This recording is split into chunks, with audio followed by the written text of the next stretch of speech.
All right, good morning and welcome to the April 15th, Tuesday, April 15th Board of Supervisors meeting. We'll call this meeting to order in here at 9 a.m. and we'll start off with a moment of silence. Does anybody have a moment of silence? No? Well, I don't have one either. So, but we'll start with one thing. I know that Georgina's here. It's her birthday, so we'll wish her a happy birthday. Yeah. We'll go that route. All right. So with that, we'll start with the Pledge of Allegiance. And so, Supervisor Sabate, can you lead us in the pledge?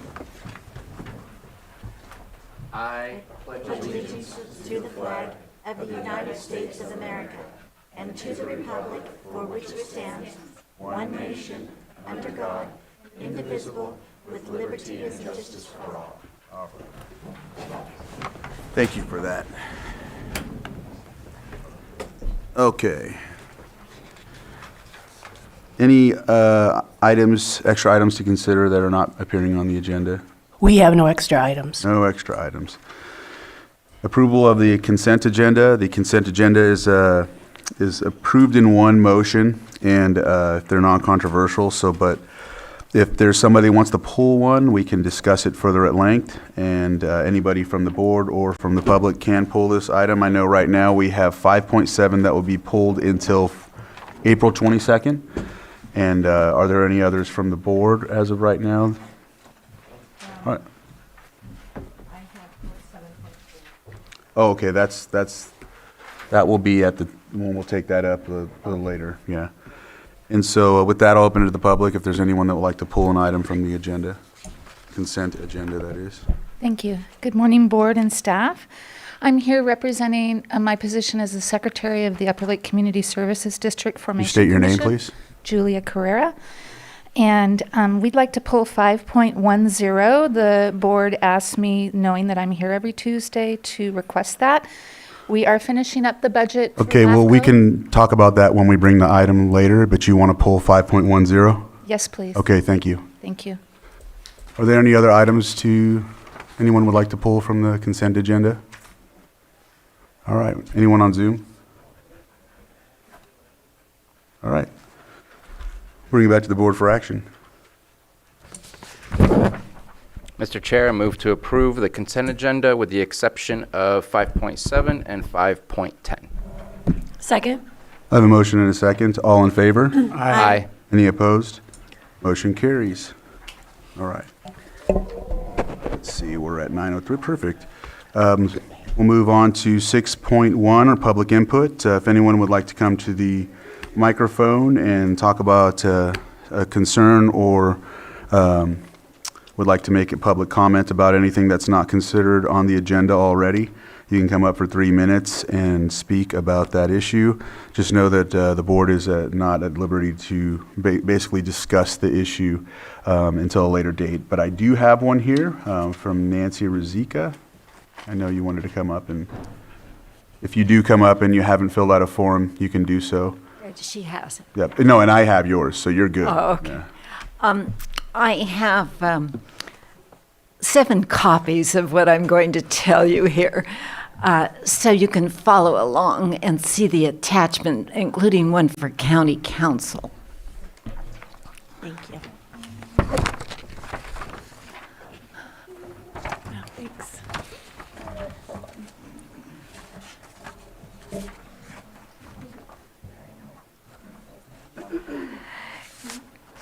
Good morning. I'm Nancy Rizika. I know most of you. I'm here as a member of the Westlake Subdivision Homeowners Association Board of Directors. The issue I'm here for is an email we received this past Thursday, which is attached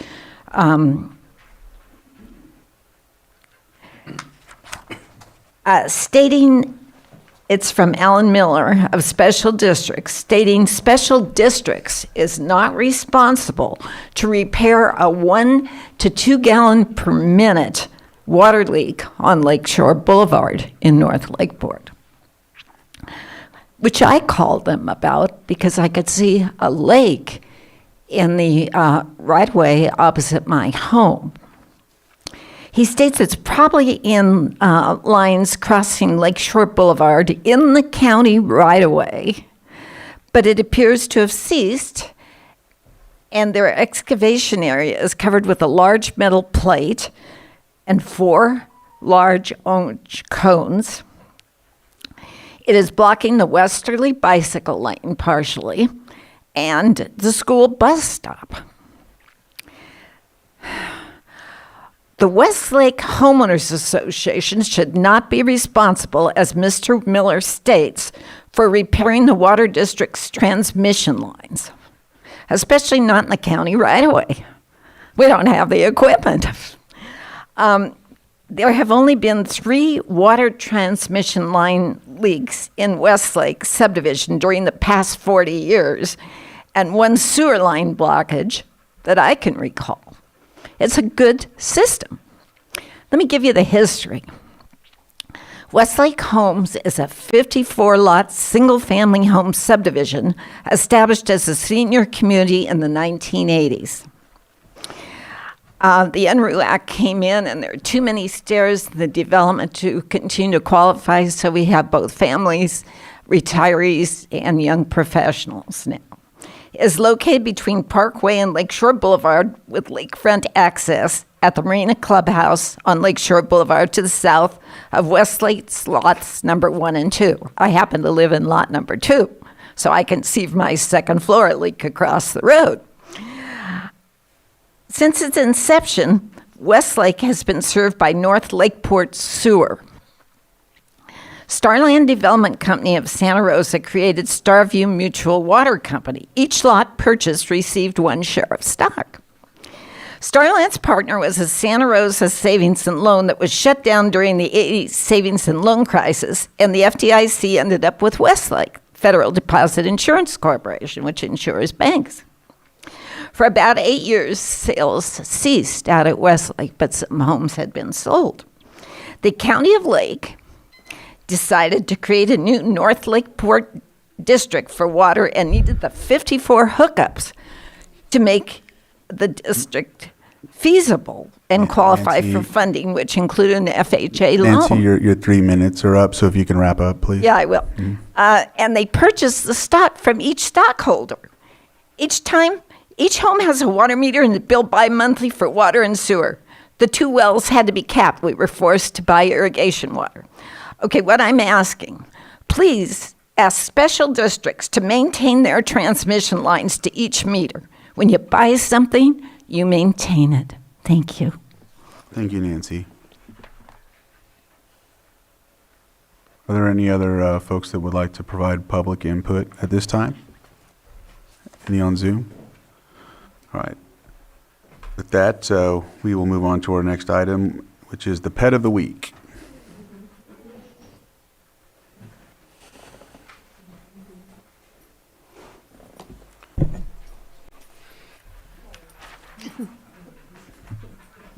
Hi, my name is Whitney.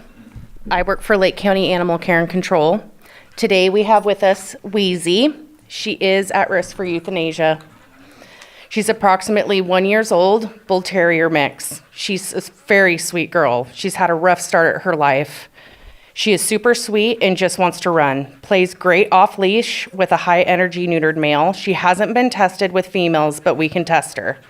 Loves to play fetch, and she loves most toys. Loves her butt scratched and lots of cuddles. If you're interested in seeing her or applying for her, please come see us at 4949 Hellbush Drive in Lakeport. Thank you. Thank you.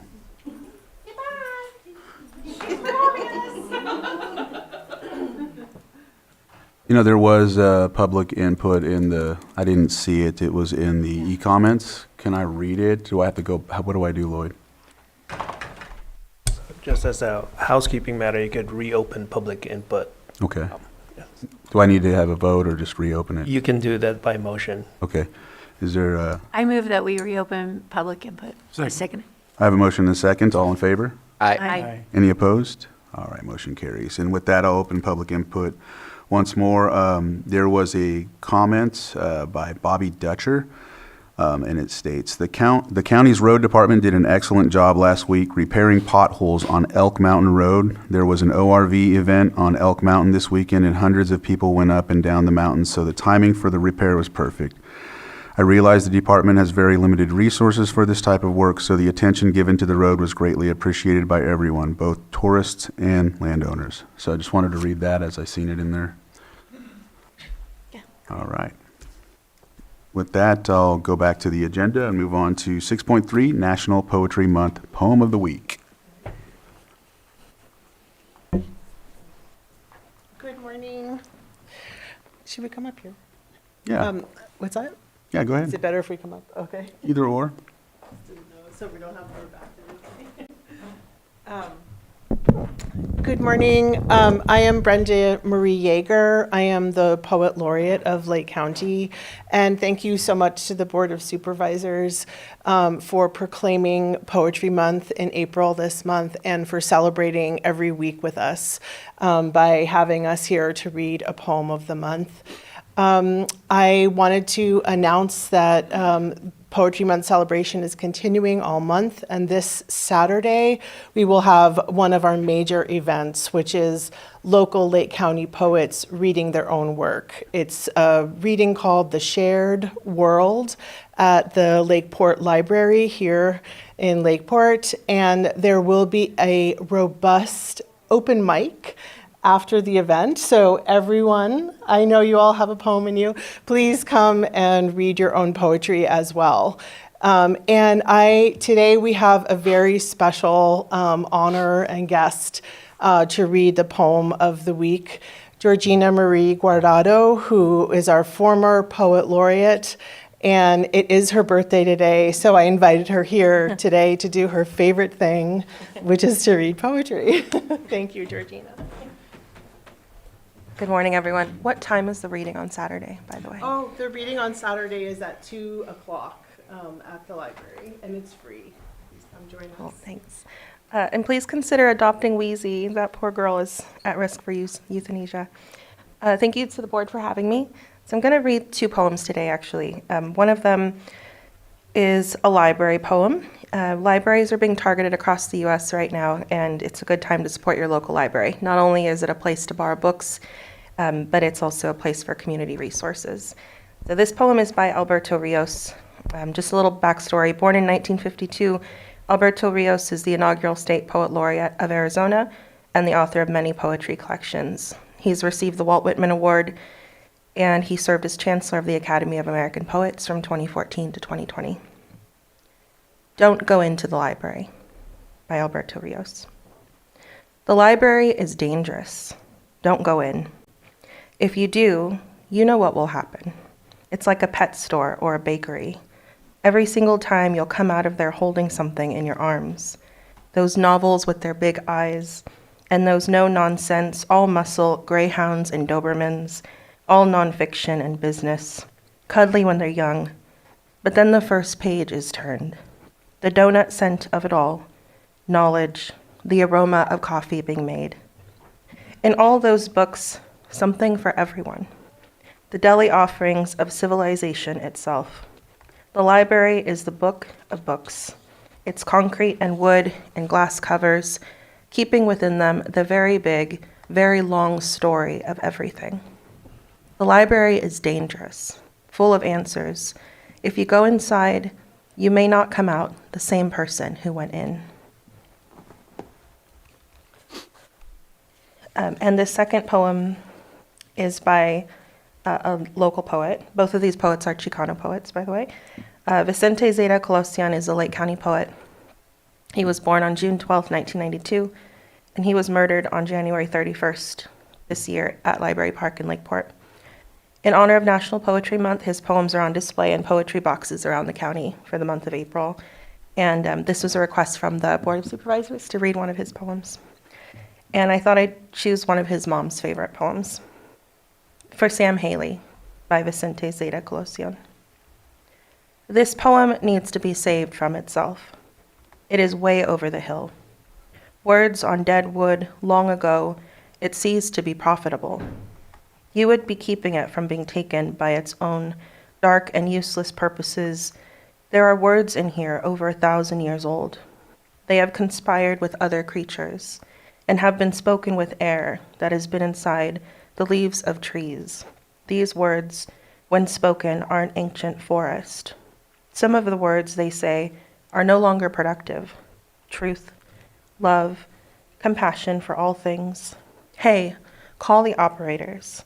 Haul them away to the mill, but say, isn't that a trace of wisdom? In among those words and down there, isn't that a vole, begging for buried meaning? In the decay and duff of a culture that long ago knew how to say, enough, don't be taking what you haven't created and can't pay back. There is blood here. An owl is eating the vole. There is life here. These words are inside the trees again. These words are inside the trees again. What happens to the forest happens to us. We should be cutting lies instead of truths. Thank you.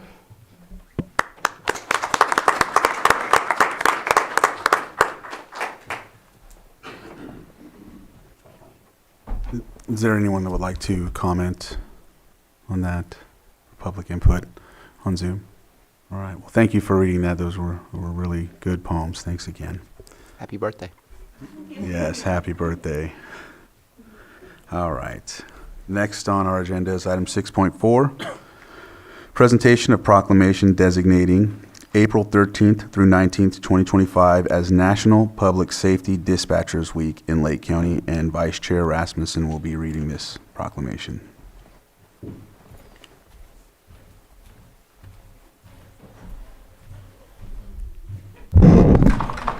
Well, anyone here for Dispatcher Week is welcome to come up. Thank you, Sheriff. How about everybody is welcome to They're not taking that leave.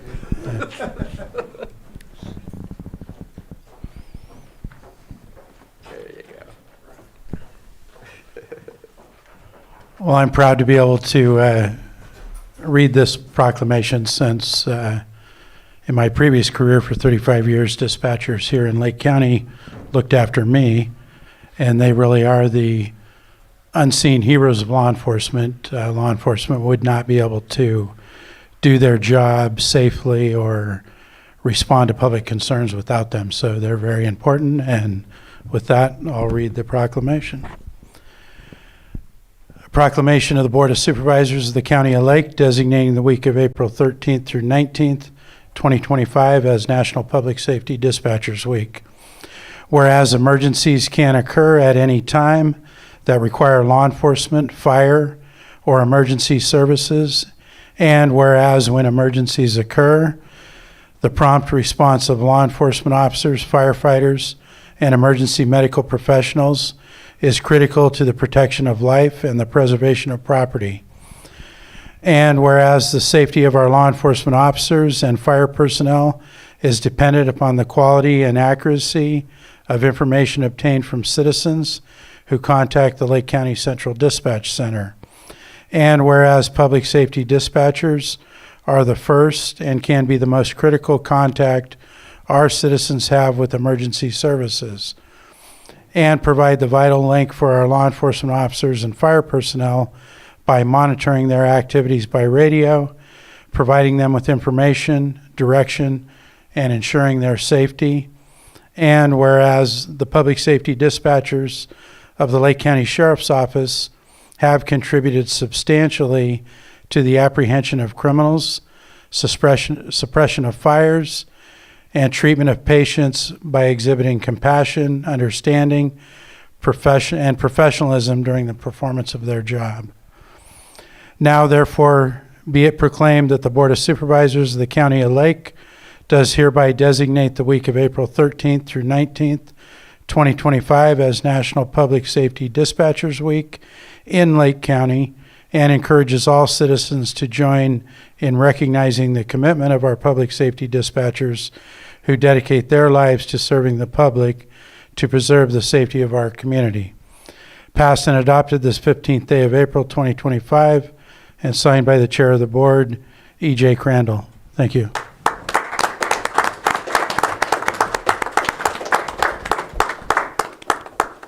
Brad summed it up very well, and on behalf of all of our public safety dispatchers in Lake County, it's my honor to accept this proclamation on their behalf. I always say that, they're kind of the unsung heroes of law enforcement. They're the ones that have all the communication. Everything goes through them for the protection of the citizens and my deputies and the peace officers in Lake County. They're that key component that puts all of that information together, keeps our citizens safe, and keeps all of us safe. And we recognize them this week, but in law enforcement and in the sheriff's office, we thank them all the time for the work that they do and the efforts they put out for not only the department, but our citizens. So, thank you. Thank you. Stay here for a Is picture. there any other comments from the board? Do we want to get a? Comments first. I just, my comment is, I think what we talk about often, but don't really relate it to dispatchers, is victim advocacy, and they are the first point of contact for victims. They have to deal with the emotions. They have to deal with understanding the trauma, and while they may not be out there in harrowing situations that our law enforcement may get into, the mental strain that can occur from dispatchers dealing with victims that are dealing with very bad situations, I think is something that we need to talk about and remember. And when we talk about victims advocates, typically we talk about the victim advocates groups and our departments that take care of those things after the fact, but this is the starting point. This is where it all begins, and that connection is important. And so thank you for all the work that they do. And I just want to say thank you as well. You're much appreciated. What's the vacancy rate of our dispatchers now? We are down 1 supervisor and 2 dispatchers. Oh, gosh. So deputies are doing, Deputies are back filling on in doing again? dispatch? oh, good. Okay. It is a really hard figure it out, job. yeah. Long hours, away from family. It takes dedicated individuals to do that work. So thank you so much for bringing this. All right. Anyone from the public have a comment?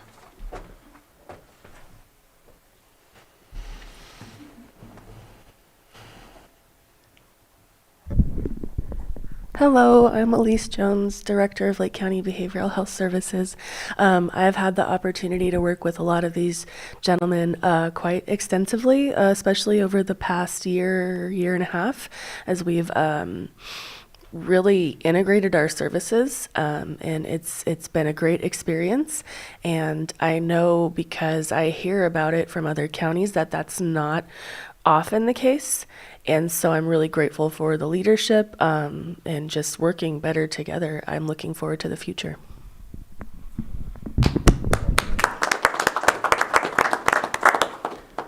Is there anyone on Zoom? All right, I'll close that so we can take the picture. All right, Sam.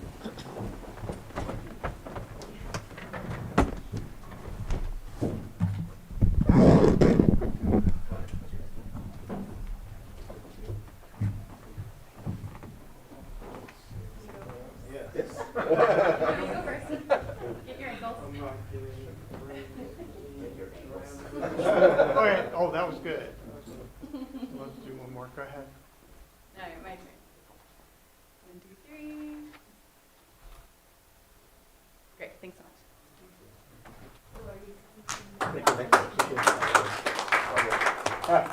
Not allowed to leave. They'll still be here. Yeah, they'll still be here. Okay, I know, but you're in the final countdown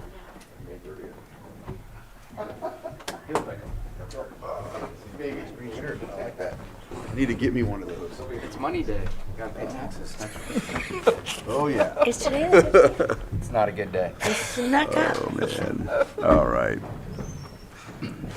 All right, next is our 6.5, 910, consideration of presentation by Dr. Christopher Chen, the UCCE Integrated Vineyard Systems Advisor, UC Extension.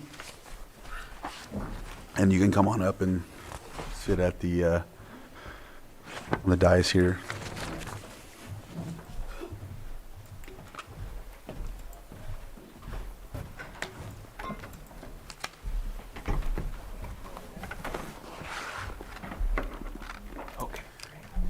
And the Area Director, Matthew Barnes, you have the floor. Yeah, good morning, Board, Chair Crandall, Matthew Barnes, Area Director, UC Cooperative Extension. It's my pleasure to introduce today Chris Chin, PhD, our Integrated Vineyard Systems Advisor for Lake, Mendocino, and Sonoma counties. Chris's innovative research addresses critical issues facing our region's vineyards, including climate resilience, drought adaptation, smoke taint mitigation, and sustainable vineyard practices. His work provides essential support to local growers, protecting and enhancing the wine grape industry, the lifeblood of our local agriculture economy. So with that, I'll turn it over to Chris. Thank you, Matthew. Thank you guys for having me. Appreciate it. I'm Christopher Chen. I work for University of California Cooperative Extension, and I've been doing this since 2022 till now. I have my education from UC Davis. I got a master's and a PhD in horticulture and agronomy, and I focus on viticulture. And I actually replaced two people in this role, Rhonda Smith in Sonoma County and Glenn McGordy, who covered Lake County for decades before me. So I cover 3 counties, Sonoma, Mendocino, and Lake counties. My main office is actually at the Hopland Research and Extension Center, which is a little over 5,300 acres dedicated to research, outreach, education. It's a very valuable resource and one that very few locations and counties have, which is fantastic for my work. It's great to be able to teach people there, to show how we do viticulture research. We have a small research vineyard. It's a fantastic place to work and a fantastic resource for what I have to do in my job, which is, I think, very important right now. In the past couple years, statewide, we've lost over 50,000 acres of wine grapes, not to mention table and raisin grapes, which I don't have the numbers on, but wine grapes are being ripped out pretty regularly, and that's because prices and demand are down. This is pretty problematic considering the wine and grape industry is a very large part of what we do in Northern California. So what we do is we try to help our stakeholders, we try to help the farmers who grow grapes in this area with one-on-one assistance, in-person visits, and making resources accessible online at no charge to them. All of these are at no charge to them. So we're a partner with them in dealing with the economic challenges we have and we're facing in the grape industry right now. That brings me to my specific program objectives. I like to look at it like a Venn diagram of how do we make sure agriculture is sustainable in our region. It is a huge part of the economy, so we want to make sure it is sound for people to actually go into agriculture. And that's 3 parts, I think: economic viability, social responsibility, and environmentally sound practices. And that kind of makes up sustainable agriculture. So what we do to achieve that, we offer really relevant programs, relevant to the time, relevant to matters that people are worried about, pursuing practical information, things that people can use quickly, not wait 20 years for someone to develop something functional on, which leads us to applied topics. Again, same concept, trying to figure out what we can do now. And then we provide advice and resources to clients when possible or when they ask, right? And these are the services that all of Cooperative Extension provides, but focused on viticulture, right? So we do extension, we do outreach. Extension is sharing information. Outreach is figuring out what our clients need. We educate. This includes students, but we also educate our stakeholders, farmers, folks that need to know certain things to improve their practices in farming. We do consultations. We all do it at no cost to them. They give us a call, we schedule it 2 weeks out, and we head out there. It's I've only found that people are very grateful that we're able to do that. We provide references and resources, so this is publicly accessible material. We might be able to share material with them that would otherwise be difficult for them to find. And then we do also engage in research. Typically, it's new ideas or concepts that will immediately or directly benefit our clientele. We host educational events. That's a huge part of what I do. We do multiple events a year. There are repeating events. There are events that we do every year because they are popular, because they're well received. The Olive or Pear and Grape Day, that's an annual event we do. We host it and invite folks from both Lake and Mendocino County, and we switch off which county we host it in each year. I do that with my colleague Clebson Gonsalves, who is our Diversified Ag Extension Advisor. We do other things too. Pest control advisor breakfasts are very, very popular. I mean, it's hard to argue with a free breakfast and continuing education hours that can be difficult to get. We don't charge for those. I do that in conjunction with our IPM advisor. And then we have other events. On the Road is an event UC Davis holds once in a while. That every couple years they come up here, and we invite professors to tell our stakeholders what the new research is. It may not be directly applicable to them now, but it is something that would be important later on when new things show up, new techniques, new materials. And then one of the most popular are tailgates and field days.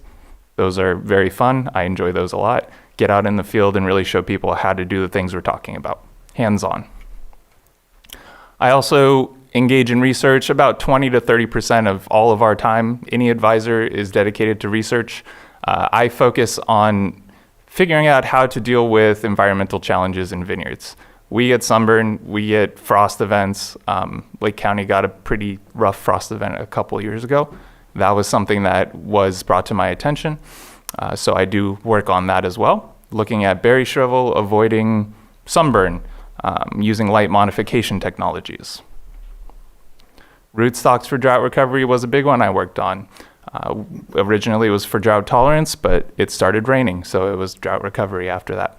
But what plants can we use to better grow our grapes? And then the big one, the newest one, is smoke risk during prescribed burns. That is in the development stage right now, preliminary stages, but it's an in-field assessment of how does prescribed burns actually affect our grapes. Not based on a smoke tunnel, not based on somebody burning wood chips and then blowing the smoke on the grapes, but how does a prescribed burn that keeps us safe from wildfires actually affect the smoke taint that we see in wine grapes? And that one is being conducted at the Hopland Research Center. Just a couple more and I'll finish up. So replacing frost irrigation with fans, this is a Lake County one. This is something I'm doing in conjunction with my stakeholders to look at where we can use less water for frost protection. Where can we utilize temperature inversions to turn on frost fans or install frost fans to limit frost risk in vineyards without using 20 to 30% of the water that we would in a normal growing year for irrigation over 2 weeks for frost irrigation. This is a water conservation goal, and identifying places where we can replace water use with, propane powered or electric powered fans. Fantastic, I think, and will be very useful for the folks that are able to do this in their regions. And then the smoke one, this focuses on the volatile phenols specifically and measuring, what kind of fuel source actually releases the most compounds that are damaging to grapes. We know that we know that anything with hardwood really is pretty detrimental to growing grapes when they burn. But do grasses? Are grasses that much of an issue as well? Because they release a lot less of these compounds, and we don't know that, right? We don't know if these phenols actually degrade as they get further away from the source of the smoke. Or maybe they stick in the air, or maybe it matters of what the fuel source is, right? The study we did here is a preliminary study 2 years ago. We did see an average of a 31% decrease in these compounds at less than a quarter mile from the source of the smoke.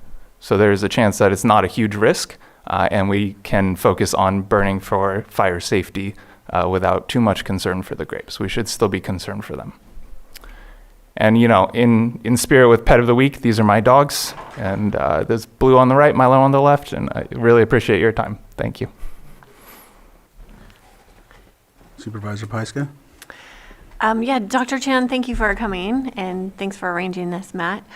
At our Ag Advisory meeting, we heard from the Wine Grape Commission that in the last 18 months, 10% of the wine grapes in Lake County have been reduced. Are you tracking that? Does that line up with your data? Yeah, I don't track that personally, but I do keep in line with, what's being published in different magazines and articles. Lake County is actually at the lower end of that for a lot of places. Mm-hmm. It's Fresno, Bakersfield, they're removing 30 to 40% of their grapes, but they're on larger scales, right? We have smaller scale farms here. They're still pretty big, but they're not 10-acre farms and they're not 1,000-acre farms.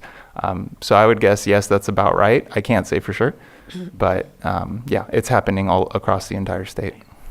Thank you. Mm-hmm. Go ahead. Supervisor Owen? Okay. Your frost protection for with the fans, are there fans available that are not as loud? That's been a complaint with people living near the fan, frost protection for the grapes. That's a great question. No, there aren't fans that are manufactured to be more quiet, as far as I know. There are some that are more quiet, right? A diesel fan versus a propane-powered fan is going to be a little different in decibel output. The real trick, I think, is placement of where you're putting it in the vineyard. That affects how useful it is in preventing frost, but also where the sound waves are going. If they're at the edge of a hillside, that's going to be different than the middle of a valley. And I know that's a big concern with these fans. Yeah, I've had some complaints about that. Yeah. Thank you. Mm-hmm. Supervisor Sabatier? Just more of a comment. I appreciate the work that you're doing in trying to find more drought-resistant, more climate-resistant type of plants that continue the economy that we have here. The future may not be grapes, but at this moment it is a major part of our economy. But just figuring out what works and what doesn't work, because it is ever-changing. And I think that the fact that that's happening is a good thing. I know when I went to go visit one of the Beckstoffer areas, I think they have an acre for studies on different types to make sure the sugars remain the same, the quality of the taste remains the same with less water, more sun, things like that. And I just think that's awesome that it's happening here in Lake County. And I think it's something that we absolutely should be doing in order to ensure that there's a future in the economy of agriculture here in Lake County. So appreciate the fact that you are also involved with that. Thank you. Yeah, I completely agree with you. And actually that acre or two of research at the Beckstoffer Vineyards where we're doing our berry shrivel study. So I appreciate that. Thanks. Right. Thank you for the presentation. I'll open it up to the public. Is there anyone from the public that would like to speak on this presentation? All right. Come on up and state your name for the record. Margot Kambara, thank you for your research. We need science. I have a stupid question. So maybe it's too late. Do we need to take a page from George Washington Carver and say, what else can we do with our wine grapes? Do research and say, can we use it for something else other than grape? I don't know. And could you share some thoughts on that line of reasoning? Mm-hmm. Or are we just committed? This is the only use, wine grapes for wine. Thank you. Yeah, no, thank you for the question. I would say there are different uses for wine grapes, right? We could make vinegars with them. We could bottle them as non-alcoholic beverages. That is a common use. It's not an economical approach in most cases, though. Wine grapes are pretty expensive to manage, somewhere between $5,000 and $10,000 an acre. And if you're not getting that back in your grape prices, and specifically for wine where the price tends to be high, historically has been high, it's not worth the management costs. So we could change the way we manage things to be less costly, but it will not come out as the same high quality wine that Lake County is known for. But if we're making other products, it might be a way to approach that, definitely. I heard that idea is grape butter. That's what I'm thinking you were offering. Grape butter. You know, if you toast the seeds of grapes, they smell like kettle corn. So people make bread out of them. Really? Yeah. That's a strange one. A lot of seeds in it too. I know. Is there anyone on Zoom? All right, I'll bring it back, close public input, bring it back to the board. Go ahead, Supervisor. I have a question. So I'm sure that there are a number of other crops, up and coming crops, perhaps do you guys look at what, the soils are good for producing, that it would be advantageous to the county in other areas with other crops to replace that? Yeah, so in my position, I really focus on grapes, so I try not to directly say this is the next crop, right? But if somebody asks me, yes, we talk about that. And there are a lot of considerations to be made and a lot of options in crops. But what's pointed out to me by my clientele has been that in every past cycle of switching to a new crop, it was obvious that we wanted to go to that crop, right? That's not the case right now. So there are talks about high-density olives for olive oil. You could reuse machinery that we have currently for wine grapes for that. But again, does it pencil out to actually a profit? We don't know. There's talks about agave for tequila production. Again, that's a 8-year commitment before you get to the first bottle. So I don't know how well that's going to go over. But people are talking about it. And my colleague Clebson Gonsalves, who is our diversified ag advisor, is the one really looking at other options right now. This is the same through all of the counties I work in as well. So it's Mendocino County, Lake County, and Sonoma County are all looking, what can we plant in vineyard land? Because grapes don't actually need a lot of good soil. We need something that can tolerate pretty poor conditions to replace them. Not in all cases, right? A big valley has great soil, but if you're up in Red Hills, you do have to consider what can deal with, volcanic soil that drains quickly and dries fast. These questions have to be asked, and it may be the case that we will find something that replaces it that's more profitable, that can keep agriculture industry pretty well propped up for a long time. But for now, there's nothing directly visible or something to point at. Perfect. Thank you so much. All right, well, thank you again for the presentation and giving us this insight, and we'll take this, this presentation, and we'll look towards whatever it is in the future we have to, move forward with on this. Keep an eye on it, and you're doing a great job. I remember meeting you at the Ag Venture class. That's where I think you just started around that time? I did, yeah, that was a couple years ago. Yeah, I remember you were like, because Glenn was the supervisor over in Mendocino County, so I was like, I didn't know he did. I really didn't know that he did that before he was a supervisor. So, but anyhow, thank you again, Director Barnes, and and Chris, Dr. Chen. Sorry. All right. With that, we'll close this presentation, and we'll move on to another agenda item here. Thank you all. All right. Would anyone like to take a break, or we can move on? Do you have a recommendation? Yeah. I do, Chair. Excuse me, 5:10. Oh, okay. We'll move on to 5.10, sitting as the Lake County Watershed Protection District Board of Directors, adopt resolution authorizing Lake County Watershed Protection District Director to amend the flood system repair project, 2024 levee patrol road gravel repair project agreement to increase funding for the project. This was pulled by a citizen. Julia, did you want to come up and accentuate, you were going on to it, but I wanted to make sure that we got through that portion and give you the opportunity to explain why you pulled it. Thank you.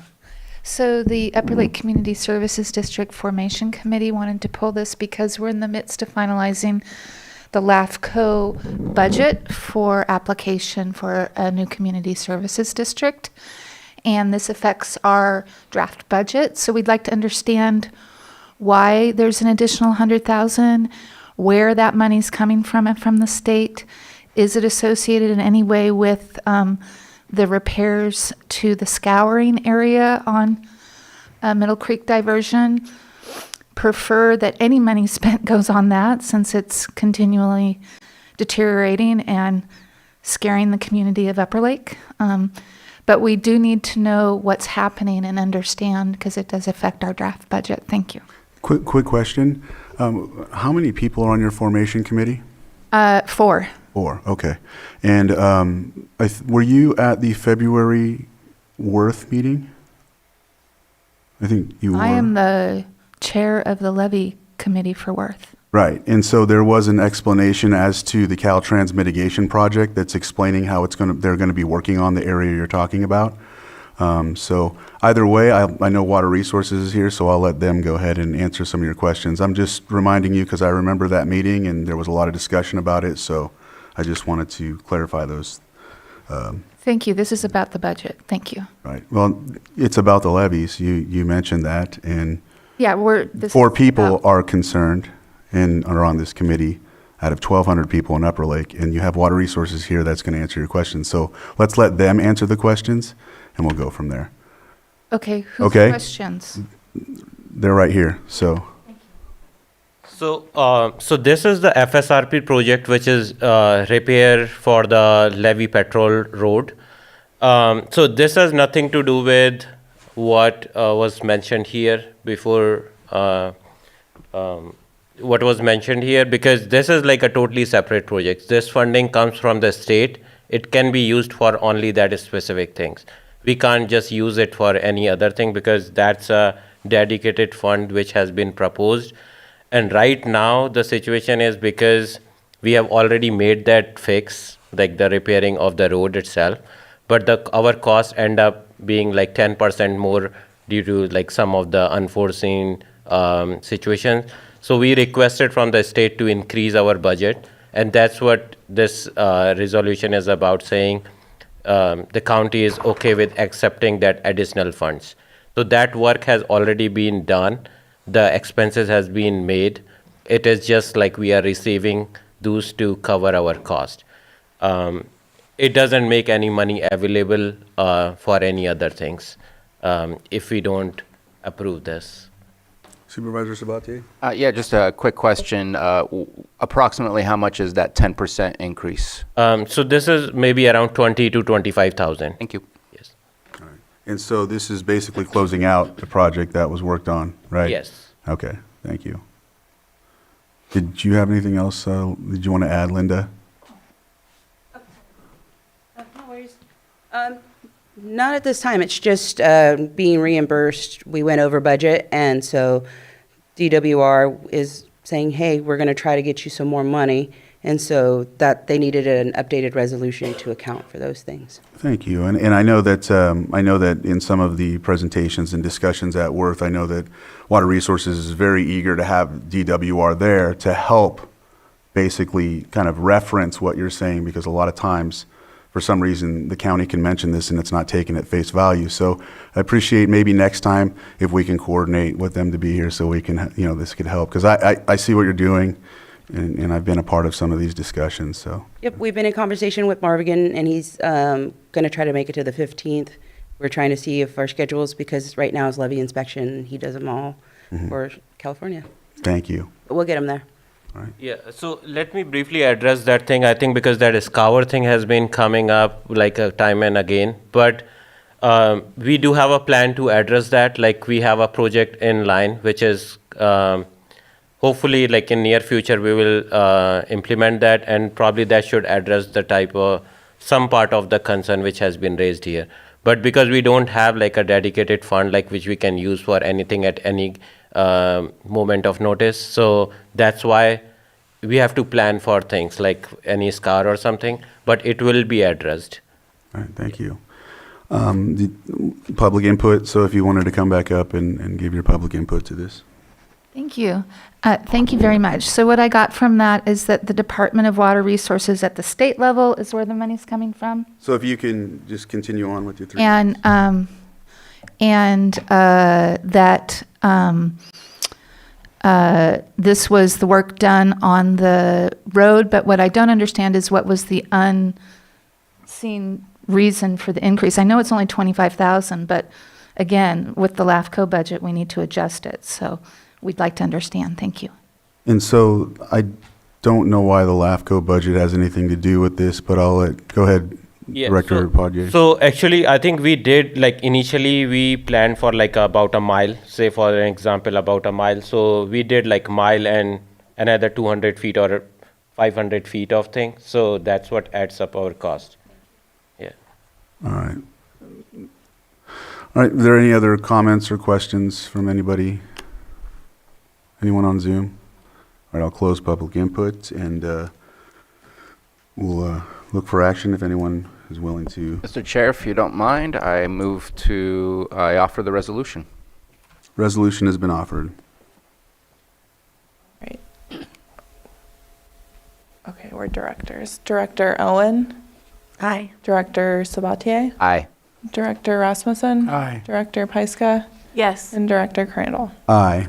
With that, resolution is passed 5-0-0. And just a quick reference, thank you, Director Padje. One of the things I think we might want to be prepared for is when we have our budgets this June to have that actual zone, in depth, so we can explain that budget, because that's the budget that we're really talking about, and not any other budget that's outside of the scope of the county. So, thanks again, and we'll move on to the next agenda item.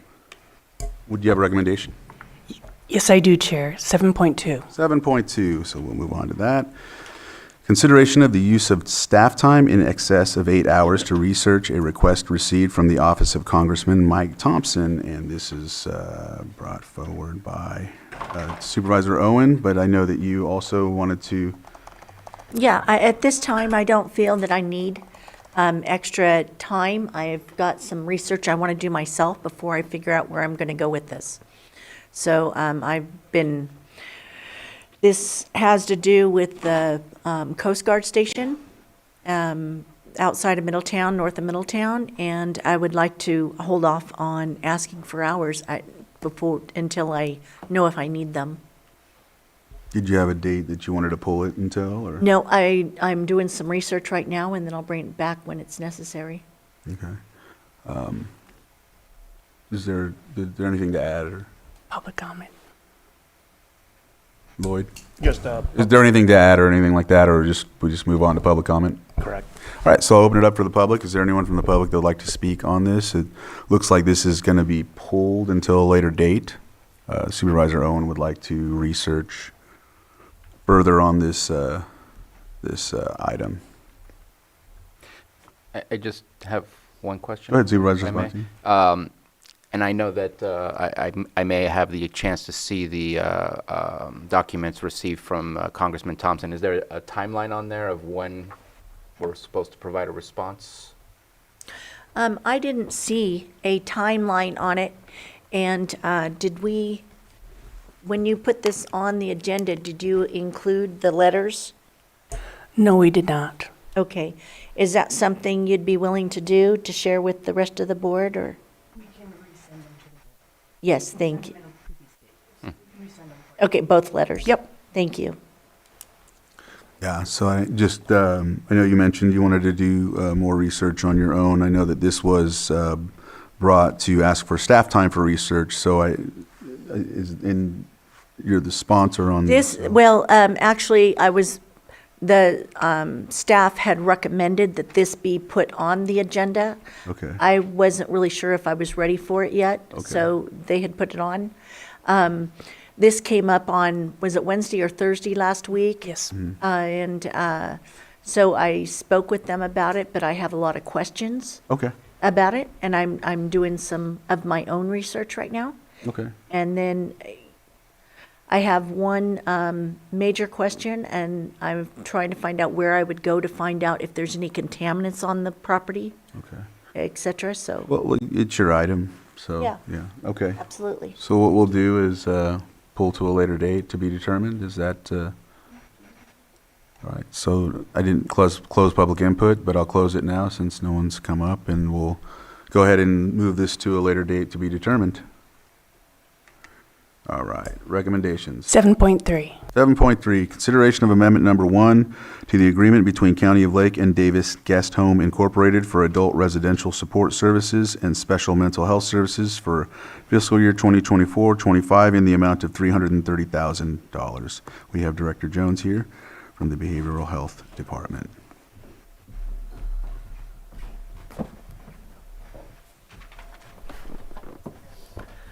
Good morning, Mr. Chair, Board, thank you. In short, the reason for the increase to this contract is due to increased conservatorship placements. Historically, we've had about 4 individuals at this placement who've been there long-term, and now we seem to have collected another 2 to 3. We are presently working really hard to identify strategies to bring individuals back home. That remains a #1 priority. And so that's what I have about this contract. Any questions from the board? Supervisor Spati? Just a brief question, and thank you for the response to my email. I don't remember seeing, and I apologize, I'm going from what's in my head. I don't remember seeing specific costs per day in there. You mentioned that there was an increase. We're not going past that cost that was in our contract at this moment in time, because sorry, that was meant to be a question. That sounded like a comment. Are we are we seeing the cost go above what was approved in the original contract? Because I'm not believing that there is a increase in the per day on this amendment. It's just a total not to exceed. Correct. So year to year, Davis Guest Home increases their rates. These last couple of years, the rate increases have been a little bit larger than normal due to the economic conditions. And because of the overall rate increases initiated at the fiscal year, as well as the increased utilization, you see a bloom in costs, unfortunately. But like I said, across the board, we are really exploring ways to bring folks home, not just for economic reasons, but this is their home. So that's, however, we are grateful, I want to say, for them accepting a lot of individuals who have had a hard time finding placements elsewhere. Thank you. All right. Any other questions? If not, I'll open it up to the public.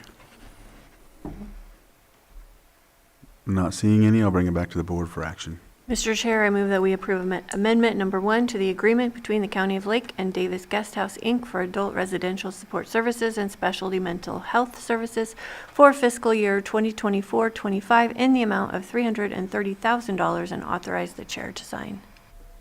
I'll second. I have a motion and a second. All in favor? Aye. Aye. Any opposed? Motion carries 500. Thank you very much. We will go ahead and take our break now. 5 minutes. We'll be back here at 10:01. All right, welcome back from our break. We're going to move on to our 6.6 presentation of the North Coast Opportunities Building Up Individuals and Local Development Program, the BUILD program. Supervisor Pyska, I think you're the sponsor of this.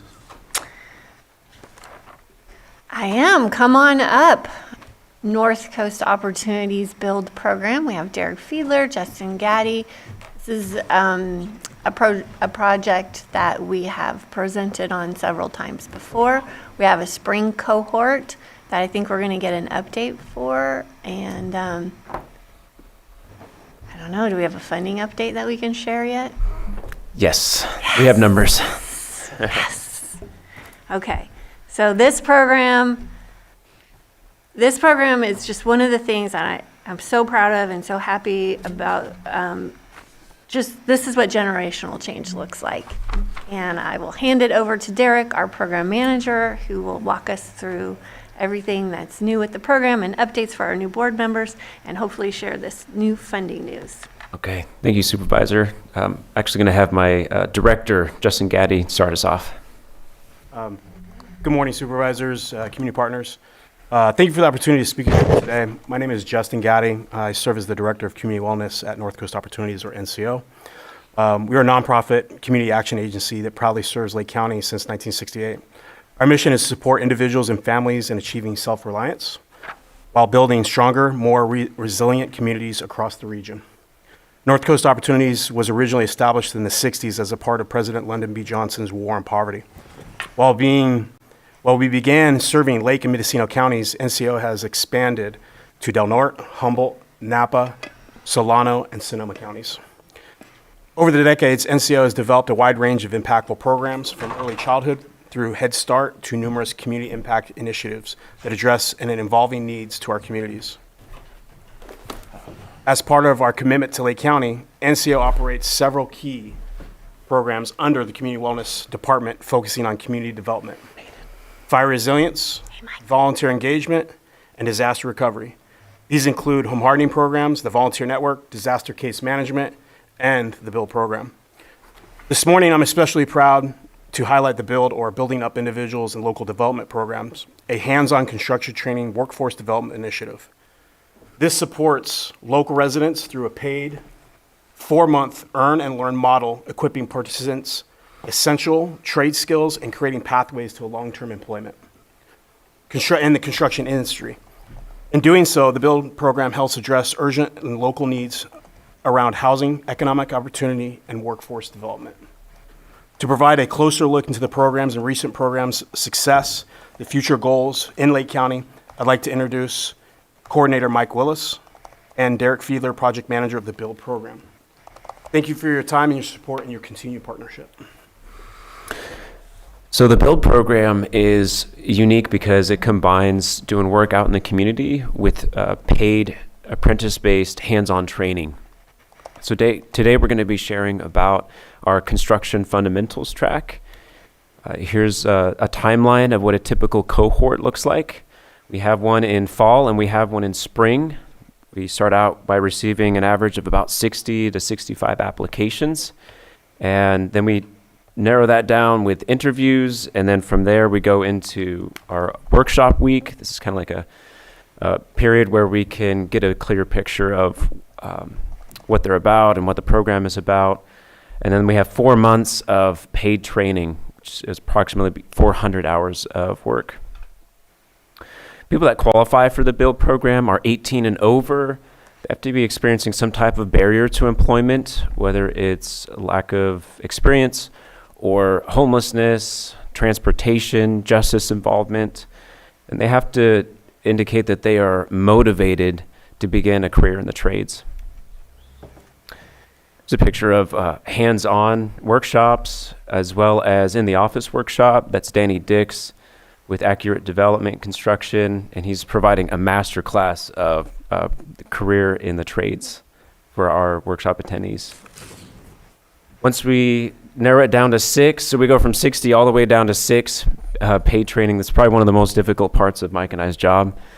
And then we have a spending spree, so then they are provided with all of the merchandise that they need as far as steel-toe boots, rain jackets, even all the way down to socks. That way they are job ready day one. They also get the BUILD merch, so that way they're part of the team. And they get hand tools, tool belts, again, anything that they need to get started. We do site tours of some of the largest construction sites in the county, as well as a tool training, so that way they are safe and confident using any and all of the tools that we have in our inventory. And they get a little bit more training. They say before you build a mansion, build a cottage, but before you build a cottage, you might want to build one of these things here, these small structures. And then they get to work. Here's a picture of one of the crew working on a remodel for a house intended for people coming out of homelessness, having a safe place to be. I think they did a pretty good job. They work together, train together, and then they graduate together. And so it's an honor to have supervisors attend the BUILD graduations. They're growing into be quite the event. Time to celebrate the success of the crew, as well as acknowledge all of the key partnerships.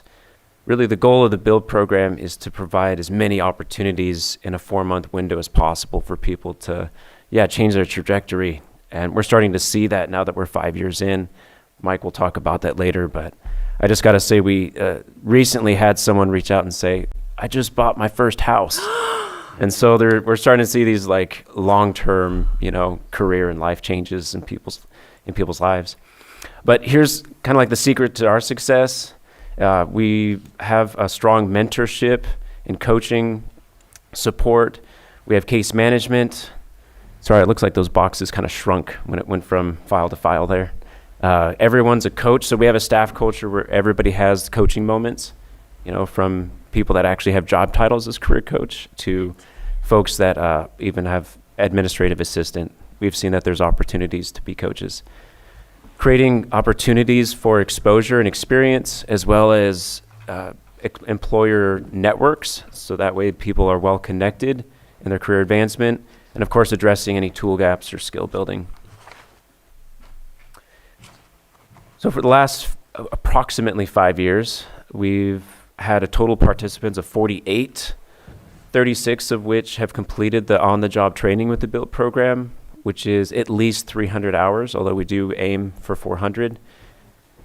32 graduates have been employed. We've had 2 early placements, so a total of 34 employed builders. Based on our connections with the other state programs, other California workforce development programs, they typically aim for an average of 50% success rate.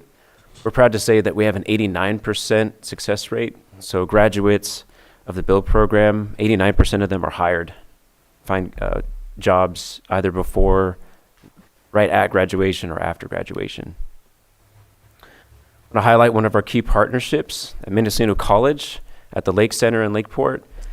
They have a sustainable construction training program, and they offer these non-credit courses to the community, but it's most of the classes are mandatory for our builders. So on Fridays and a couple Saturdays, they go to the construction lab and they get to practice their skills and build small structures, anywhere from playhouses to the sheds that you see in the picture. The other benefit is that they earn academic certificates, not just on-the-job training certificates from us, anywhere from first aid CPR, OSHA 10 safety, as well as, which one am I forgetting, Mike? Oh, forklift and scissor lift. That's a fun one, because their prizes, they get these prizes, but they stick them up at the top of lamp poles and other things. They have to go get them. We offer workshop days. These are critical to their professional development. In the picture is Don Smith offering Purpose Workshop through the Blue Zones. Redwood Credit Union offers financial literacy, how to build a budget. Hey, you're getting paychecks. What's a responsible way of building wealth? Career Agility, Woodland Community College. They have access to legal services of Northern California. Resume and interview prep with Career Point Lake, as well as interviews with contractors. Apprenticeships are a big part of what we do, in addition to the direct jobs that we do. The apprenticeships are anywhere from just local small contractors that are, good small business owners to some of the largest job sites in the county. The picture behind this list is of BLH's, I think they have between 60 and 70 unit apartment complex in Kelseyville that they're currently building. But here's a list of our builders that we have connected with, anywhere from Bridges Construction, Barron Construction, Danco, TNT Construction. These partners are absolutely critical to gaining that exposure to some of the best job sites and best experience in Lake County for our workers. Just highlight a few. So Bridges Construction, look at this. They get to work shoulder to shoulder with some of the best carpenters in the county, getting hands-on, real-world experience. Palace and Place over in Nice, so it's 40 units. I'm sure you are very familiar with that. Thank you again for bringing this to Lake County. It was a thrill to work with the main contractor, Pacific Builders. The experience for our 3 cohorts that were able to work on this site was amazing. It led to 2 jobs, as well as connection to all the other subcontractors and the experience of working at a large job site. And just to tie a bow in it, I know there's a few people in the room that's in this photo, but just to be a part of that bookend of cutting the ribbon and just looking around, and it really sank in. It was like, man, the work that our builders got to help with this place, like, how many years is this going to be here housing families? 50 plus years? And they got a hand in it. And often they also apply for this housing. I know at the Danco work site in Clear Lake, we had 2 of our builders that got jobs, but also 2 that are living there currently. But we do take on projects directly as a crew out in the community, and we have worked on 43 projects, 6 of which are transitional housing, 31 are rental, and 8 are owner occupied. Our main goal is to help homes become habitable and accessible. So with that, I'm going to turn it over to our project coordinator, our crew coach, Mike Willis, and he'll give you a snapshot of what some of these projects look like. Good morning. Good morning. Sorry for being a little late. I had some mechanical problems. It's always wonderful to just come here to just give our presentation, to just say thanks to all of you for supporting the BUILD program. This picture here, we got a referral. I got it all written down on paper, but I think I could tell about it. This was a referral in Kelseyville, elderly woman that called, and she was in need of help. She had air coming through her door. Her floor was sagging a little bit, and she didn't know what to do. She had mold in her washroom, her bathroom. And when Derek and I got there, we thought originally, we could just put some weather stripping around the door. Simple problem. Well, it turned out not to be that. She had a crack frame. So we told her that we would fix the door, replace it, in which we did. I told her to call her insurance company about the mildew, because the mildew and mold, we really is not capable of doing that. So I called Bridges. Bridges came out. She said her insurance company was not going to pay for it. I stayed on her. I went there 2-3 times and constantly told her, call your insurance company, call your insurance company. They'll fix it. Bridges came out, look and behold, her insurance paid to get the mold done in the bathroom or washroom. They put her a new floor in the washroom, kitchen, and her other bathroom. It's those type of connections and stuff that I really enjoy. This is the door. On the first photo, we didn't know it was rot up under the door, so we had to replace the rot up under the door before we could even be able to put the new door in. That was a good job there. She also sent us a letter. My eyesight is not that good, but maybe you guys could read it.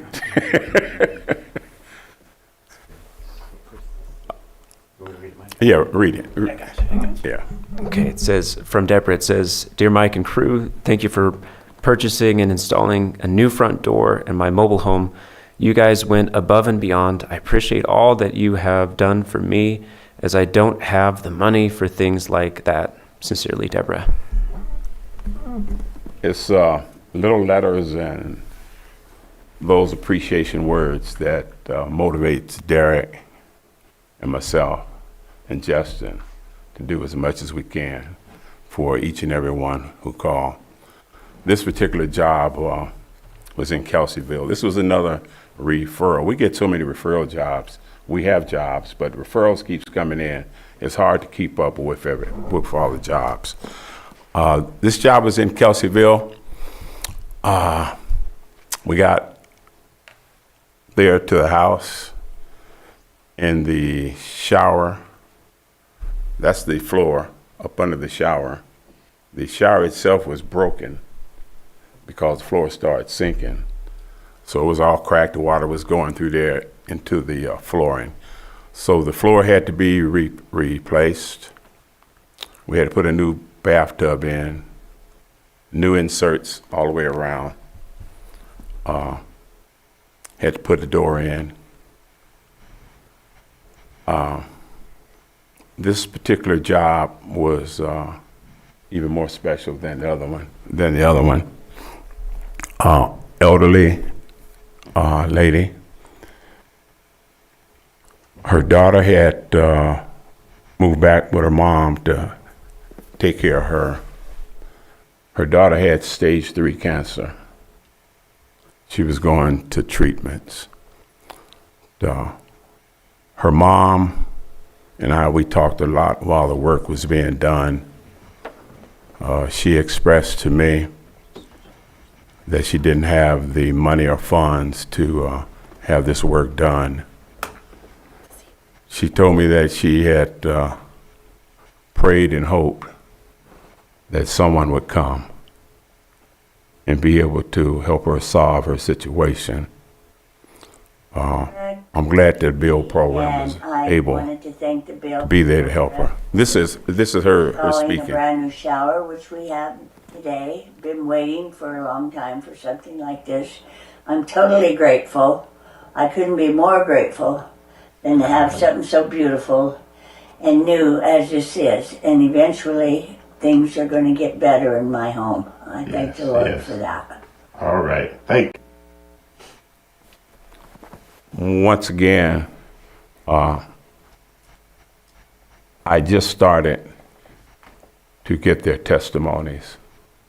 It's one thing for the homeowners to tell me and the Bill crew how much they appreciate the work, but it means a lot more when we could share it with you here, when we give a presentation, or even if we show it to our crew.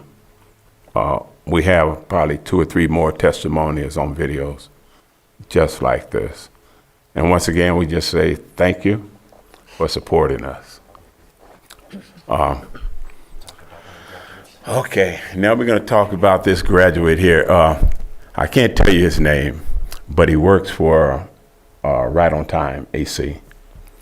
When he came to the program, he was undecided about coming to the Build program or going to work for Coca-Cola. He started sagging, coming to work. Then he finally made his mind up that he was gonna stick with the Build program. He wanted to make it work.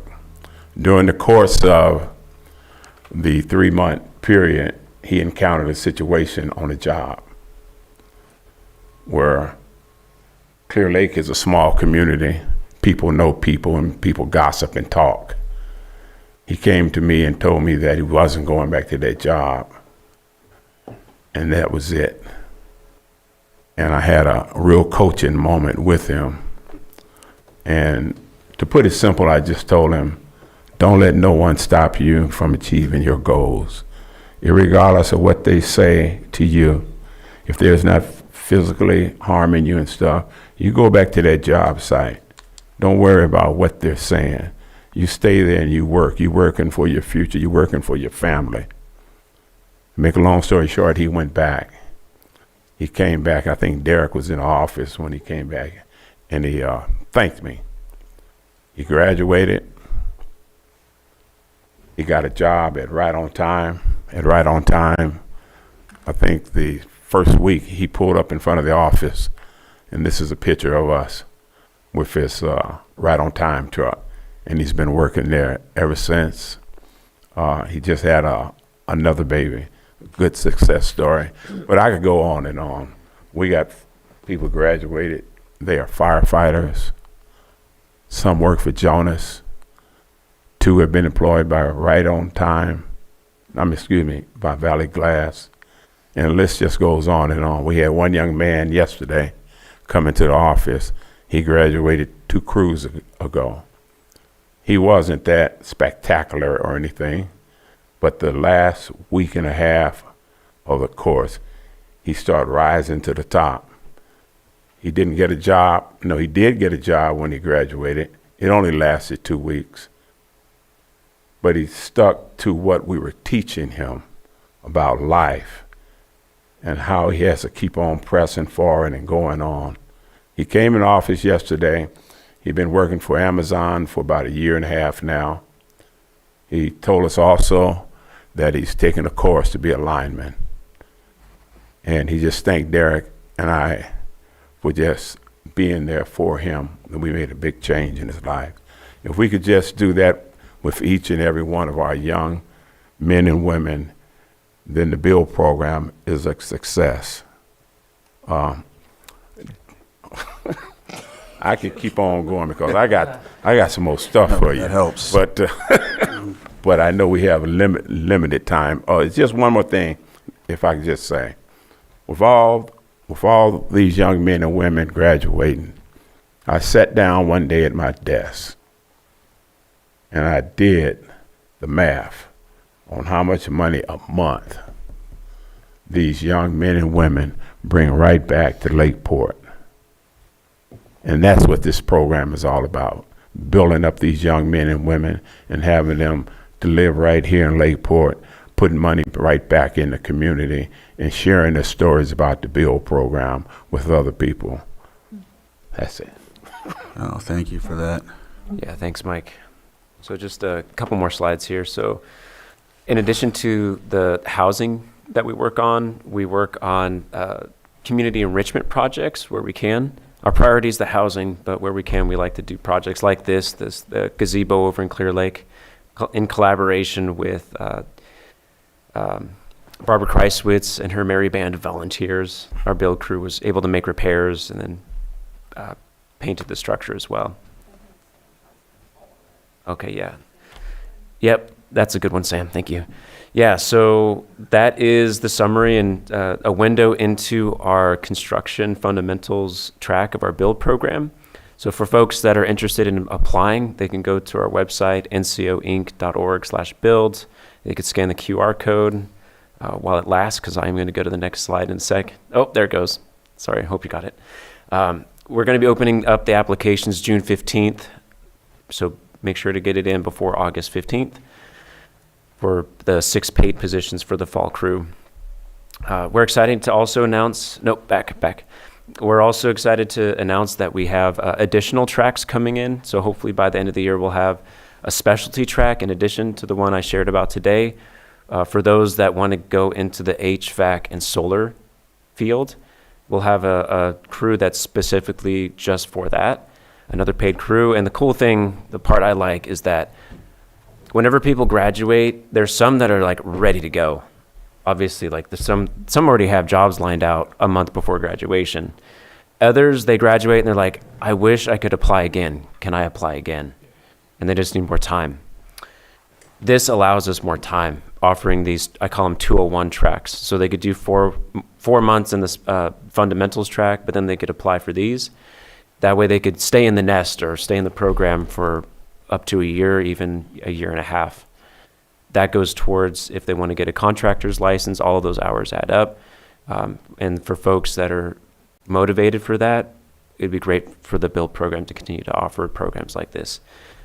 But if there's any other needs in the industries here, and that a hands-on apprenticeship-based learning model could be of use, build program wants to be able to facilitate that and help in any way possible.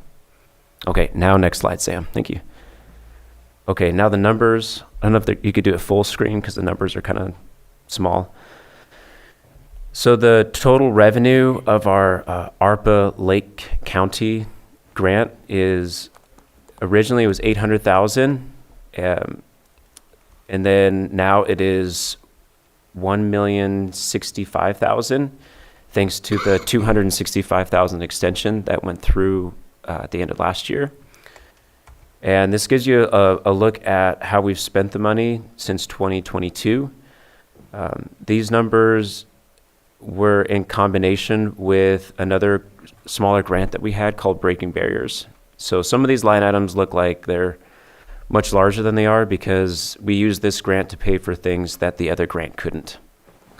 And so if you'll see personnel costs, operating program supplies, so program supplies, $50,000. That would be for all of the materials from the jobs that you saw that we put in, paying for things like the door, paying for lumber for decks, and etc.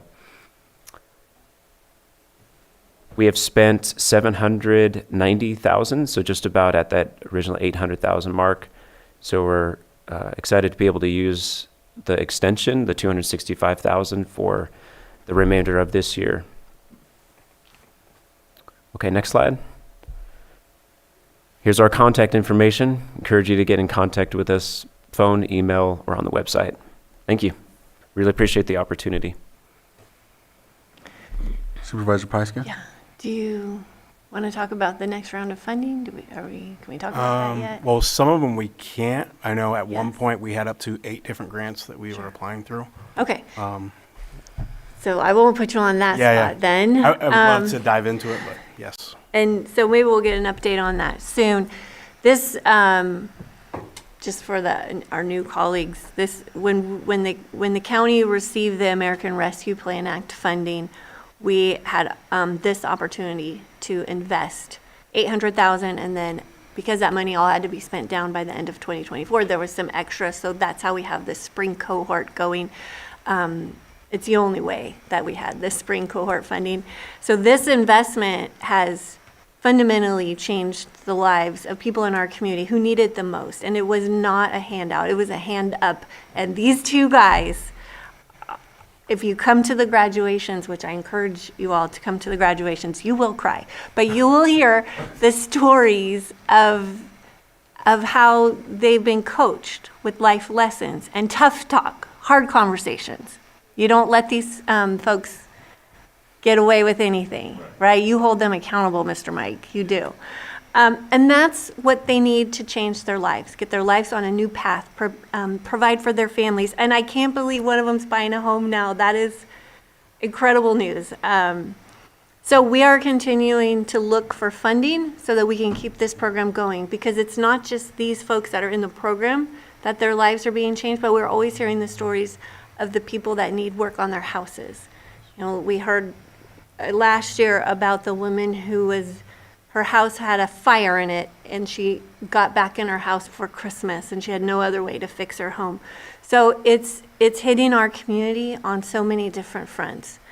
So thanks for coming again, and I really look forward to the graduation. I hope that you can send the invitation to all of us so that we can come. It should be coming up next month.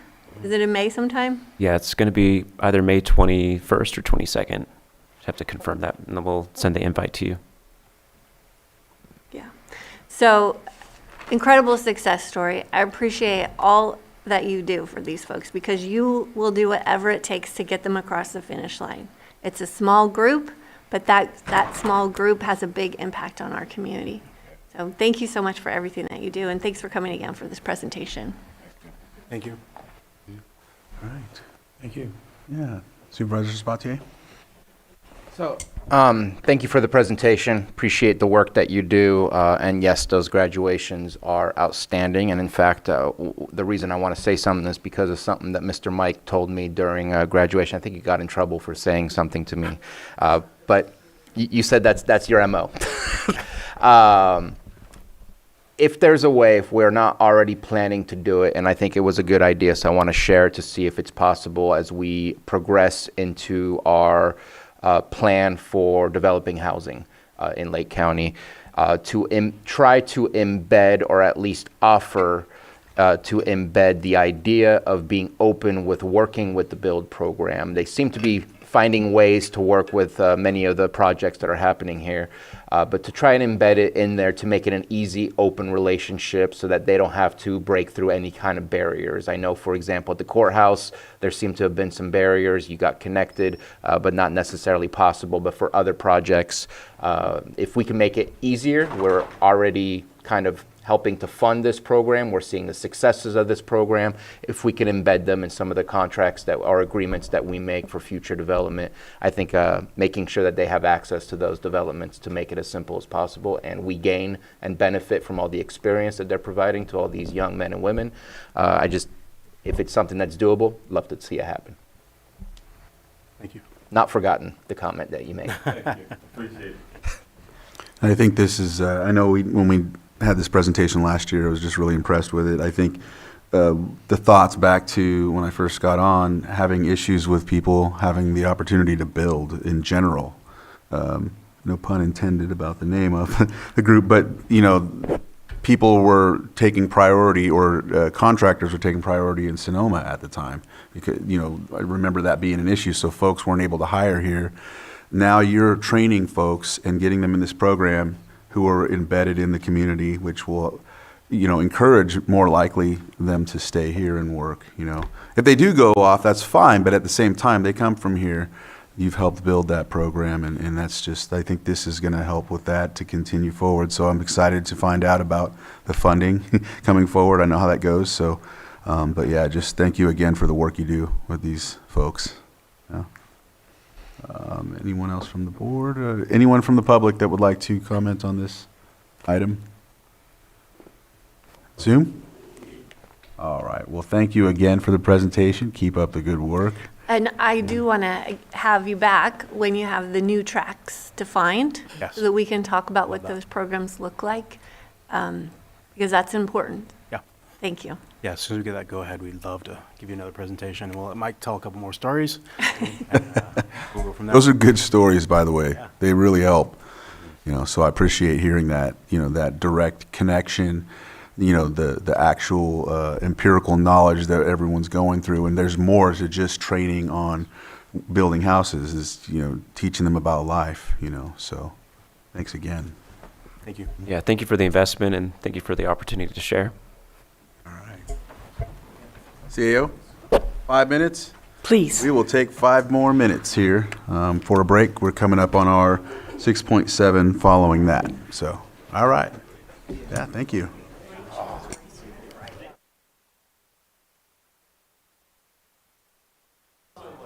Oh, we are live. Okay. So I will go ahead and move forward. We're going to go ahead and cover this non-timed item briefly. Consideration of an additional $15,000 transfer in lump sum from general fund to public guardian account for BB to Bravo, to be used by public guardian for monthly patch payments not to exceed $5,000 per month for his placement at Nazareth Classic Care, a private pay facility that does not accept Medi-Cal or Medicare. And we have Director Gilman Parsons here from Social Services. Rachel Dillman, Social Services Director. Online, we also have, are we not? Am I just not close enough? Online, we also have Amy Szymanski. She is our Deputy Director at Adult Services. So, as brought to your board previously, BB has been released from Lake County Jail. He is conserved, and it is not safe for him to be in the public, not for himself or for the public. We've had a difficult time finding a placement for him due to the nature of his conviction. We were able to find a placement for him in private pay for $5,000 a month. And the public guardian doesn't receive any state or federal funding for its operations. He doesn't have sufficient income from Social Security to pay for his stay. And we have been working very diligently to try and find a placement that accepts Medi-Cal for him. A majority of the facilities require we call weekly to find out if they have a bed. He is currently on a wait list in one facility that maintains a wait list. Amy, what's his number? Currently, he's number 7. Okay, so he's moved up a little bit. And do you have any other comments with regard to our attempts to find him a placement? Just what you mentioned, they do call weekly. Most facilities are not maintaining wait lists anymore due to the statewide shortage of beds. And so we call as often as we can. Some of them have let us know things that are going on. It is extremely difficult with him due to his status because of the fact that there are certain places that are off the list if they are close to a school or close to other facilities, such as a school. And they also need to disclose to the other residents the status before he can move in some instances, and we've just been having a difficult time. But we're hopeful to place him within the next 3 months. We have a larger list of facilities we're now reaching out to. And so this is why we've brought it before your board today to request an additional 3 months of payments. Vice Chair Rasmussen, you have a question? Yeah, I had a question. Do we get any reimbursement back from his Social Security income? What's the status of that, Amy? We do not at this time. We've been attempting to get his Social Security back to us, and he is also a veteran, that we've been working on that, and there is a potential Medi-Cal reimbursement portion that we've also filed for. Okay, so anything that we recover could go back to the general fund for what we're paying? Yes, it would be used to repay for his placement. It's not likely it would be enough to cover the entire amount. Right. But it would be better than nothing. Yeah, that's why I was asking. So, yes. Thank you. Yes. Mm-hmm. Just a quick question. You said he was a veteran. You're applying for benefits, or he already has benefits? His status with the veterans is complicated according to them. We've applied for, we are his power of attorney, I guess you'd call it, in that respect as well. They are speaking with us. It's just he doesn't qualify for placement within a veterans facility or some of those other things. So we're doing what we can to receive and get notification on what benefits he does qualify for. Right. Yeah, and I don't remember exactly, but from what I understand, if you have a specific, felony or whatnot, you wouldn't be capable of receiving benefits. But then there may be some. That's why I asked. Yeah. Yeah, we're trying every avenue we can with this gentleman. Supervisor Sabatier. Thank you. I'm struggling with this one. I don't like any of the options that we have, but in our conversation that we had, I guess I'm seeking clarification. Right now, he is conserved by Lake County, and my knowledge of conservatorship is it is ordered by a judge. If we don't support him in a residential area currently, we lose the conservatorship, or are we still forced to conserve because we can't just deny or go against what a judge says, right? Well, if we stop paying for the placement, he is still conserved by us. And if he is released, we become liable for anything he does as our conservatee. So that's or anything that happens to him. He cannot be removed from conservatorship unless he's returned to competency. And this gentleman is starting to struggle with advanced dementia. It's heading down a medical route at this point. So we do not foresee him becoming restored to competency. So he will remain conserved.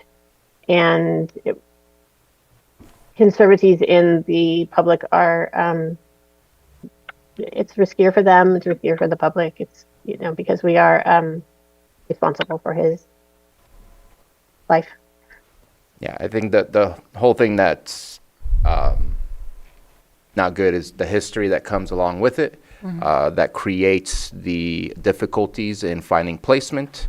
I know in the memo that was submitted for this item today, it speaks that his health is doing better, but it sounds like he still has other long-term health impacts that still make it a need or a priority to be in a residential place.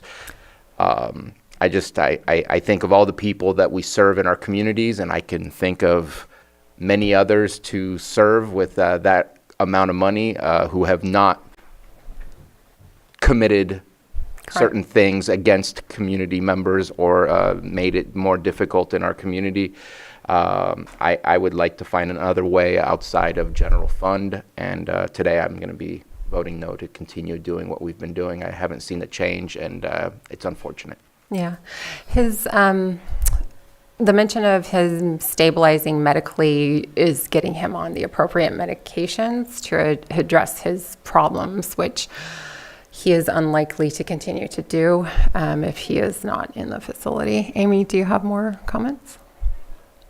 It's just that he was unable to be placed on any of medications that he needed while in the jail related to mental health and the dementia. He needed to be stabilized with the doctor. He has other things that were issues, such as hearing issues that were creating vertigo and other things that were making it impossible for him to stay on his meds. And so when we say stabilized, he's been brought to a stable condition, but only because he's in the care facility. Okay.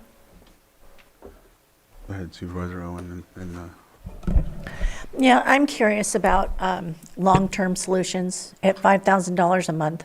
It's a lot. Long It's a term, lot. we want to get and into. Go ahead. are there any other solutions for these type of situations for us in the state, or are there any outside of the state that we could look at that may be a better option?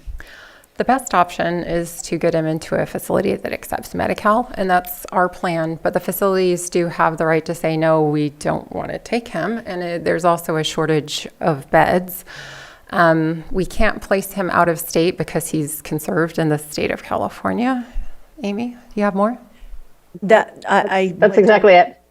Oh, what I meant was, is there out of state? Is there a program that we may be able to use within California? Is what I'm saying. Are there other options if we don't have something within state that we can look at bringing in that may be more advantageous and help in these type of situations long term?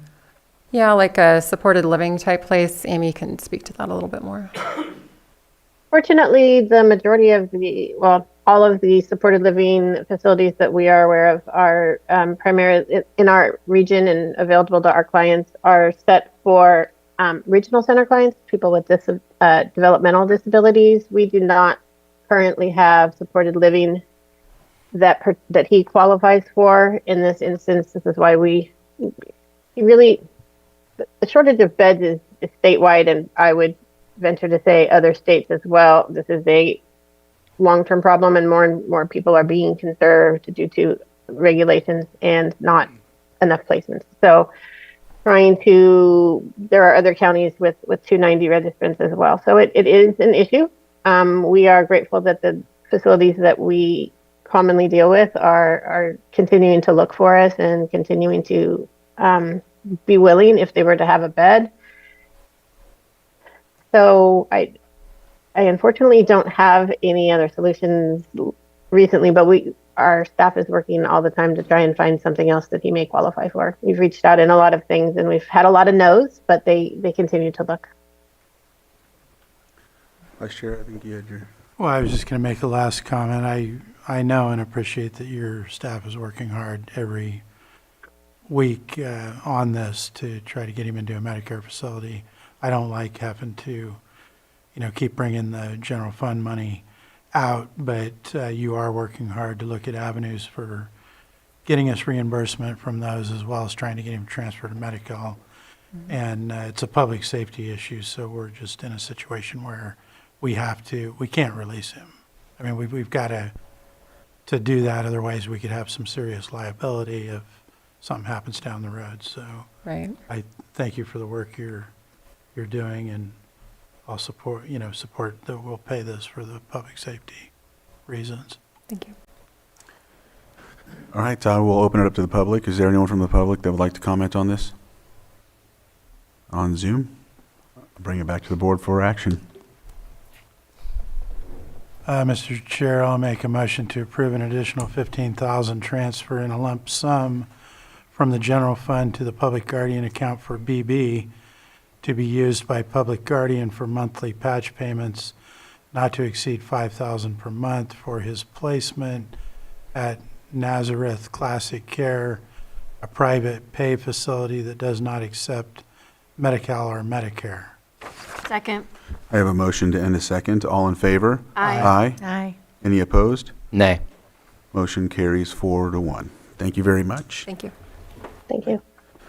Next, we'll go to our 6.7, public hearing, consideration of resolution making findings necessary to authorize an energy services contract for design, installation, and commissioning of energy conservation facilities serving multiple county facilities, and B, consideration of an agreement with Interlogics Networks Incorporated for design, installation, and commissioning of energy conservation facilities serving multiple county facilities. We have Director Lars Ewing from Public Services here. All right. Good morning. Lars Ewing, Public Services. Appreciate the opportunity to present this item. The county librarian, Christopher Veach, a couple of years ago, in collaboration with Public Services and I'm certain the administrative office, secured a state grant, California State Library's Building Forward grant, for facility improvements at every county library, which includes the 3 county-owned libraries as well as Upper Lake. A part of that grant, in fact, really the bulk of it financially, that I worked with Christopher to scope out is solar panels and battery backup at the 3 county-owned buildings. So Lakeport Library, Redbud Library, and Clear Lake, as well as Middletown. So that's what we're considering. There's 2 parts to this project, and I'll go into some level of detail about it. But the first part is a resolution approving the project in a sense, but also the second part is an agreement for design and construction. So this is a little bit unique from other projects, and the reason for that is that it's an energy conservation project. Most projects, construction projects that your board considers, go through what's typically called a design bid build project, or process, wherein the project is designed by an architect or an engineer, and then put out to bid for another party to bid on, low bid, and we come to your board for award. Energy conservation projects they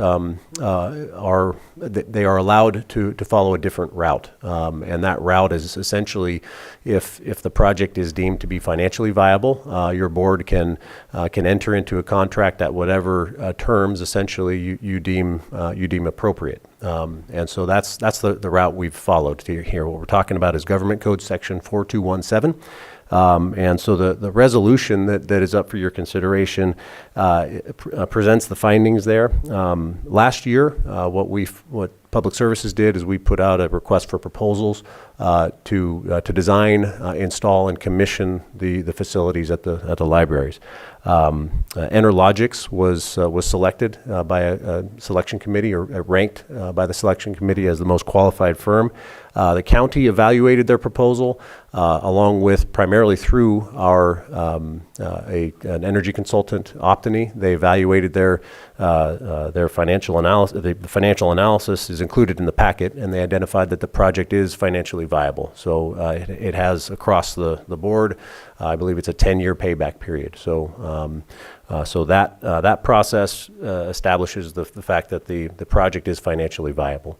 The second part is the agreement with Enerlogics. I'll just kind of summarize what they're presenting. Each project, each facility is obviously a separate facility. The first project at Redbud is a carport array, a 31 kilowatt carport array.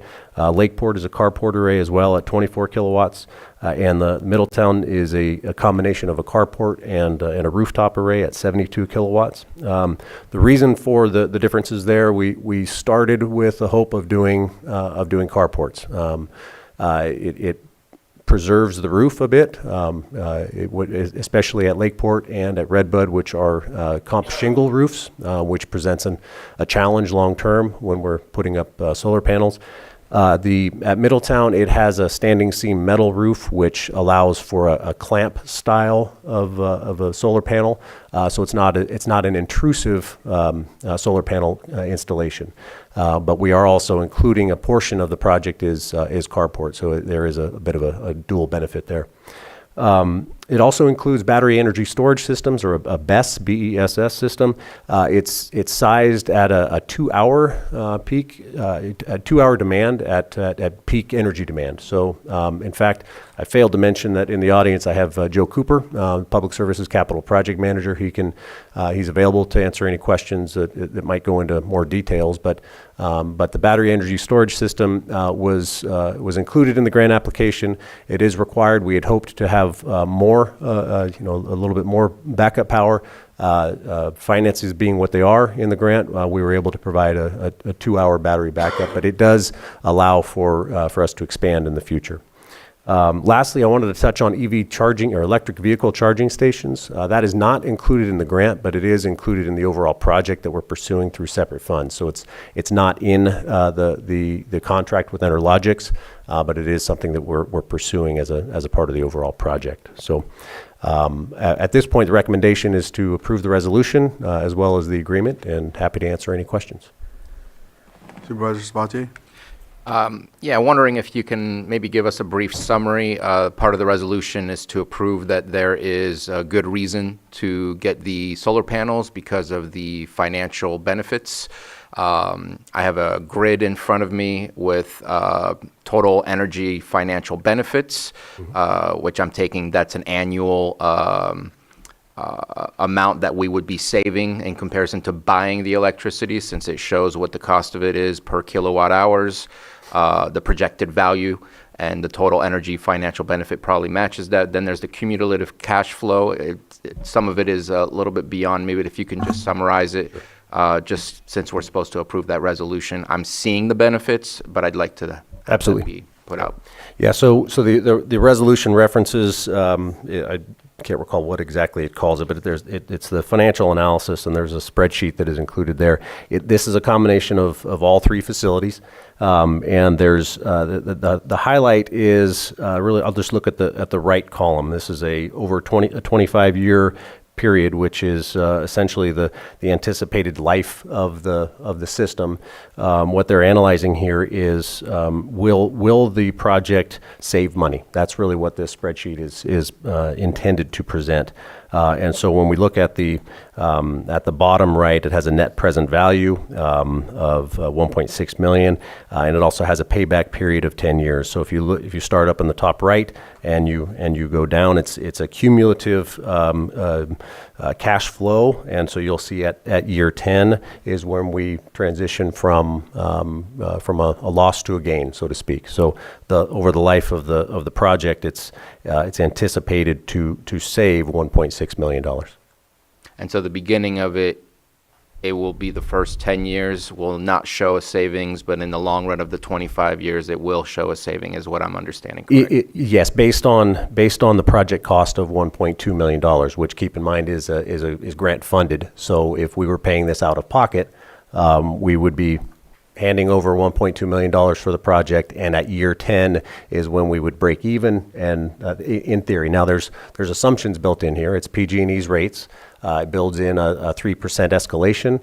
It builds in, I believe, a 0.5% per year degradation of the system. So there are assumptions that the county. Sorry, I'm not used to glasses here. I'm blind and I couldn't remember why. So it builds in those assumptions. But I hope that somewhat answers your question. It does, and I appreciate you summarizing that for us. And obviously, since it's grant funding, the benefits already start from there. So right, yeah, and I didn't go into much detail on the grant. I just really appreciate Christopher Veach for identifying the grant and working.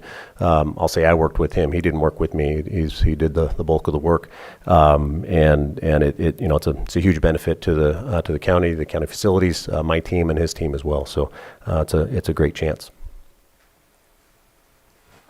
Any other questions?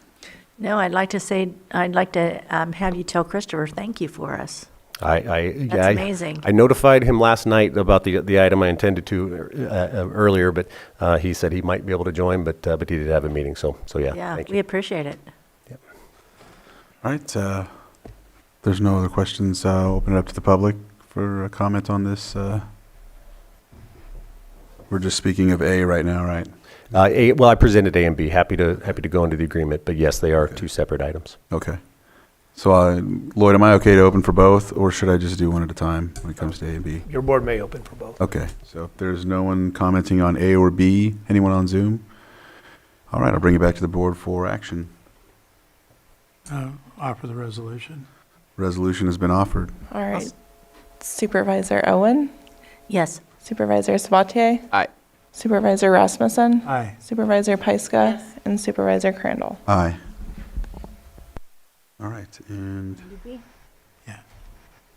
Now I'll make a motion that we approve the agreement with Interlogix Networks Incorporated for design, installation, and commissioning of energy conservation facilities serving multiple county facilities, and authorize the chair to sign. Second. so I have a motion and a second. All in favor? Aye. Any opposed? Motion carries 5-0-0. Thank you, Lars. Thank you. All right, we'll move on to our 6.8. Consideration of a presentation by Sonoma Clean Power. And B, consideration of direction to staff to request Sonoma Clean Power undertake an updated study on the feasibility of Lake County joining the Community Choice Aggregator. And we have Matthew Rothstein and Benjamin Rickelman here, along with, I'll let you introduce yourself, sir. Sorry. Good morning, Supervisors. Matthew Rothstein, Chief Deputy County Administrative Officer. As you may be aware, in 2015, the county adopted ordinance number 3026, authorizing implementation of community choice aggregation, or CCA, in Lake County. And in the time since, joining a community choice aggregator has been periodically explored. In 2019 and 2020, at the county's request, Sonoma Clean Power conducted a feasibility study and found their expected rates at that time would have been about 5 to 8% higher than PG&E for Lake County residents. As a result, you can appreciate no offer of service was extended, but Sonoma Clean Power's board did commit to monitoring California Public Utilities Commission rulings and market conditions for potential opportunities to extend service to Lake County. Recent changes, including shift of responsibility for the Diablo Canyon nuclear facilities costs from PG&E's portfolio to all 3 California investor-owned utilities, have created an environment wherein Lake County's power charge indifference adjustment, which is an exit fee to make sure that remaining investor-owned utilities customers are not unduly burdened, would be very probably substantially lower than in 2020. While Sonoma Clean Power cannot promise cost savings, overall rates may therefore be lower for Lake County residents in the near to medium term. Therefore, this item invites your board to consider direction to staff to request that Sonoma Clean Power update their feasibility study. And for your awareness, the cities of Lakeport and Clear Lake have both already communicated their interest in an updated study. You will be aware that Sonoma Clean Power has a suite of consumer-facing programs, customer-facing programs, and they are likewise leading efforts to expand development of enhanced geothermal systems in Sonoma and Mendocino counties to meet statewide renewable energy goals. Later in this presentation, our economic development-focused Deputy County Administrative Officer, Ben Rickelman, will speak to geothermal-related considerations. And next, I'd like to introduce Jeff Cyphers, Chief Executive Officer from Sonoma Clean Power. Good morning, Chair and Supervisors. Thank you for inviting me here. And I'm joined by a couple team members here, Miles and Ryan. If there's anything really technical, I can ask them, phone a friend. I'm here to talk about those twin ideas. So local power production and the expansion of geothermal, and also of some of the benefits that service from Sonoma Clean Power could extend into Lake County if this board was interested. And I wanted to bring up that you already have really good partnerships, I know, with Calpine and NCPA for geothermal. And so this is an additive process to that, potentially, if the board's interested. And some of the benefits that I think we could help bring are allowing the residents and businesses of Lake County to actually use the power that's produced here. That's something that's currently not really available to you. And also really helping steer California's development of new geothermal in ways that benefits your community and not just at the whim of regulators and state agencies. And the third thing is really adding to the services that PG&E provides. So I'll talk a little bit about our agency, but one of the things I'm really proud of is we have good customer service and we offer good incentives. And sometimes that even means getting PG&E on the phone with us to help explain how PG&E works. So let me back up and go to the first slide, please. Do I control it? Just hit arrow. Okay, thanks. So I want to just mention briefly what community choice is. And so community choice, or sometimes CCA for community choice aggregation, is really about having local agencies, so cities and counties, come together and buy the power that their customers need, and in terms of generation, and then effectively rent the power lines from PG&E to deliver it to customers. And so PG&E remains absolutely critical in this process. They still own all the poles, all the wires, all the substations.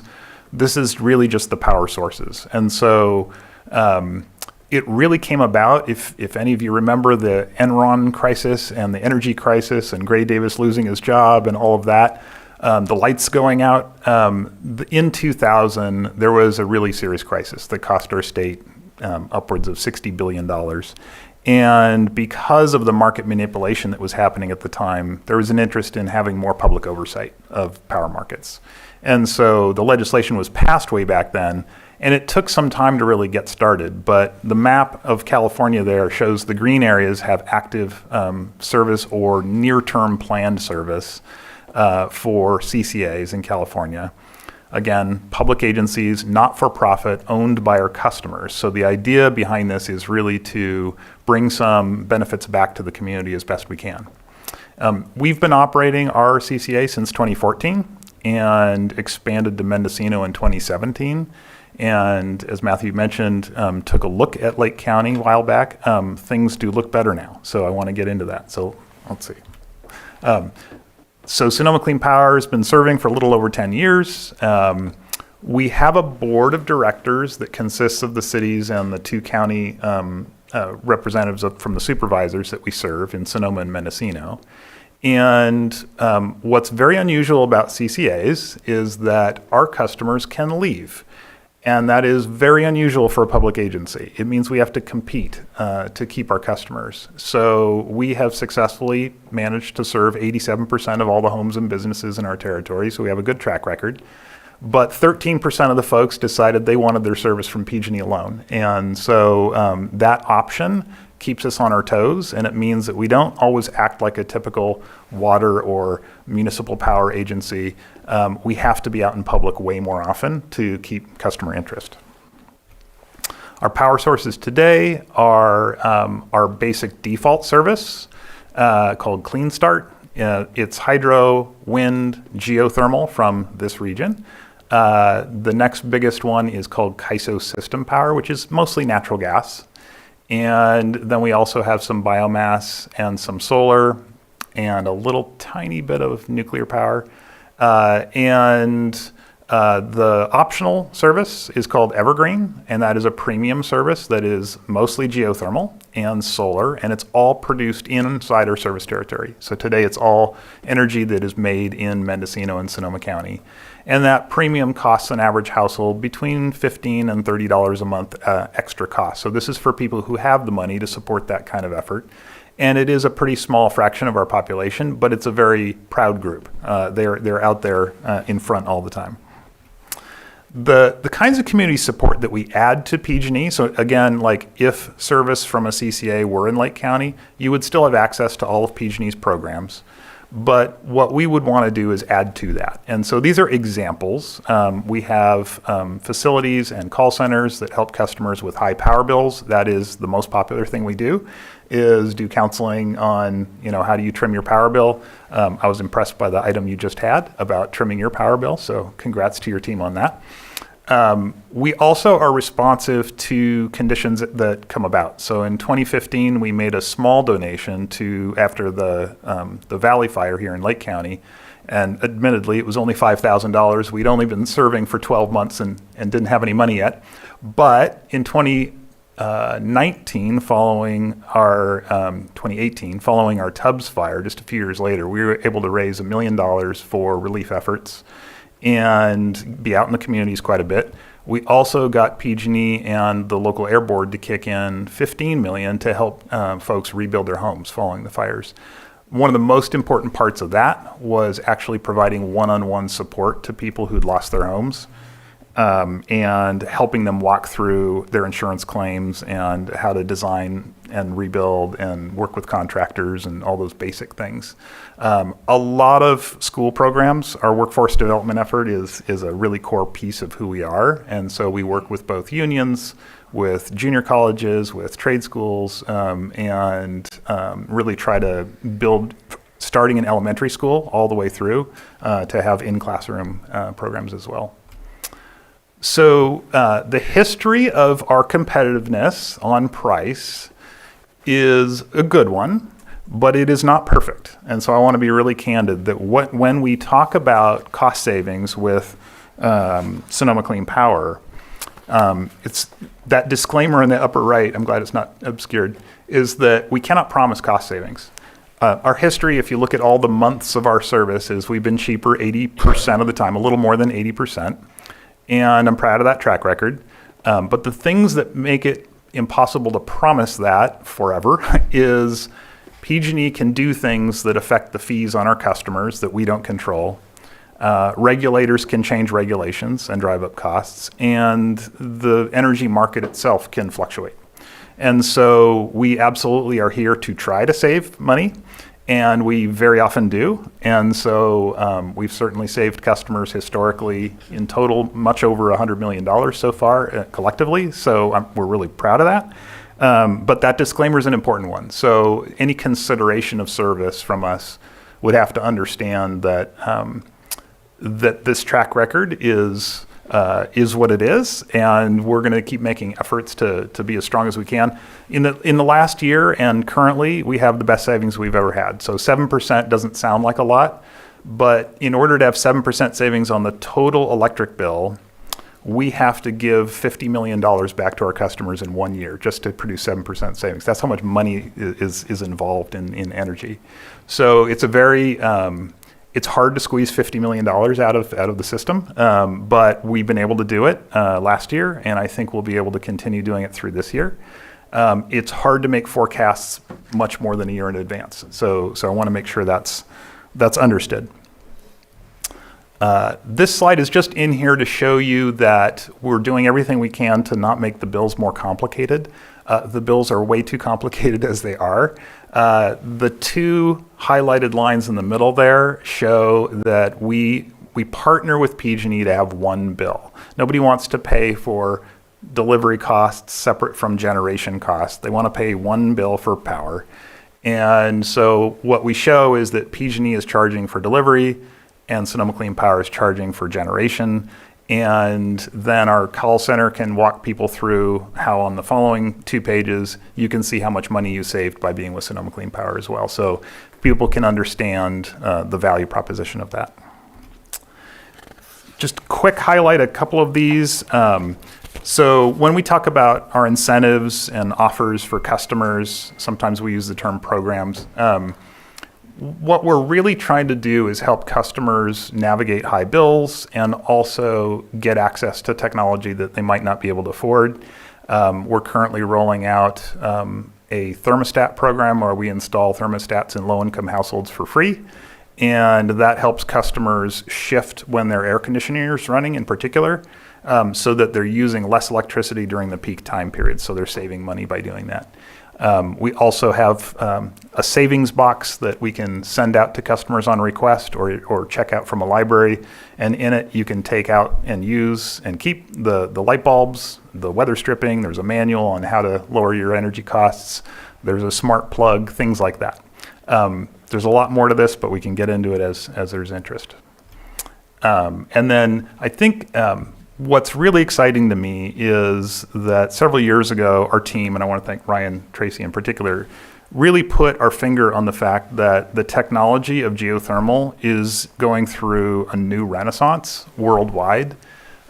The ability now to build geothermal affordably in today's market is expanding really rapidly. And a lot of that know-how came out of oil and gas. How do you drill a well affordably? That's what the oil and gas industry figured out. And so as a result, California has already ordered 2,000 megawatts. So I think what's on the Hill today, 750 megawatts or so of production right now between NCPA and Calpine. So this would about triple that amount, and that's already under an order from the state. What we really want to do is help steer that to go in the places we want it to be, and in with the right kind of community engagement that is needed to get it right, to make sure it's low water. We don't have a whole lot more water, and to make sure that we're attending to all the things that could go wrong, but don't need to, like handling seismic safety and air quality and all the rest. If you haven't heard about it, I want to talk about one of the technologies, but maybe right before I do, the partnership that we've formed is currently between the counties of Sonoma and Mendocino and Sonoma Clean Power. And that is the structure we currently have to do that kind of steering work for new geothermal in the region. And we've targeted 600 megawatts for Sonoma and Mendocino County across those two counties over the next 1 to 2 decades of development. And we've been working in our communities to educate the community about why that is valuable. For anybody who hasn't thought about kind of the state's climate goals, one of the problems with them is that we haven't been building the resources that actually allow those goals to be finished. We've done the first set of technologies, solar and wind and batteries. We've done a lot of that. You can't ever really shut down a nuclear plant or a gas plant until you have a resource that runs at winter and through the night. And geothermal is one of those key resources. So we have this opportunity zone we've set up, and this is really to be more attractive for grant funding. And this is something where it's one of the few things that I think Trump and Biden agreed on, which is geothermal is a good technology. And so I'm actually excited about working with this administration. the industry partners that we work with, we are working with their know-how about how to drill and operate, and we're working with them to steer those projects to the right kinds of places near power lines and with the least amount of impacts. So if we wanted to work together and the board wanted us to study the feasibility of expanding service to Lake County, I just wanted to offer up this timeline.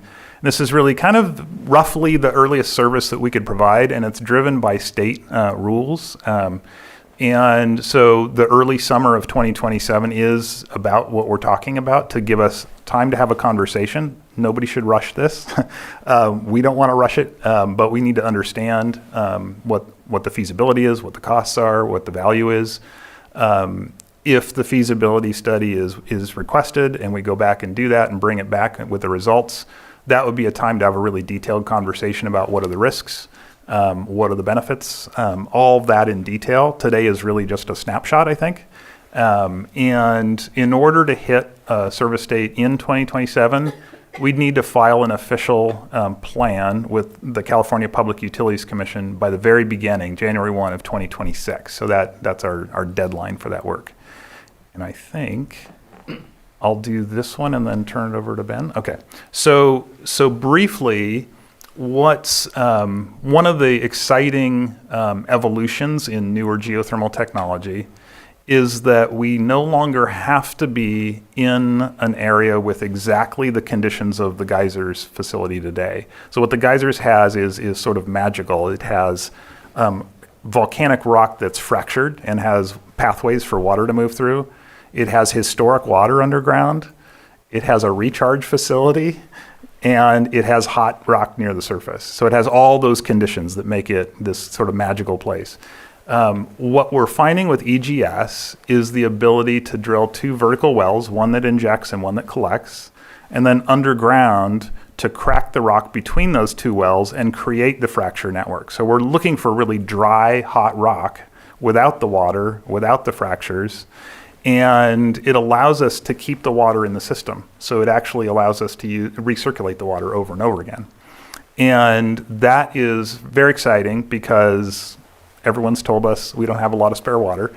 So EGS is getting proven up right now in Utah, and there's a facility that's getting up and operating there that's substantial. It's 400 megawatts. And what drives me nuts is they're selling all of that Utah energy to California, to Southern California, and Utah's not benefiting from the energy, but they're definitely benefiting from the dollars and the jobs and the taxes. And one of the things that's keeping us from doing that here is California's permitting process. It basically requires us to go through the CEQA review twice for geothermal, once to explore and then once to develop. And so we do have a bill in Sacramento this year to try to change it to look more like the rest of the nation, so that so that we streamline the exploration phase and make sure that that process is efficient and quick, so that the developers will want to come back to California. Right now, they're mostly looking at Nevada, Colorado, and Utah. They're not really interested in California today. So we got to change that. And I will turn it over to Ben. Thank you. Sounds great. Thank you, Jeff. Next slide. I could. Do you want? Oh, okay. Appreciate it. Oh.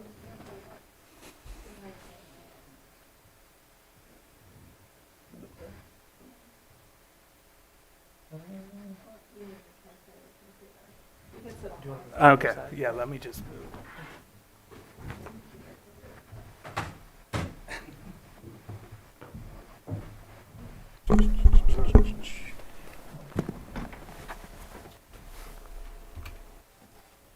Let's go back.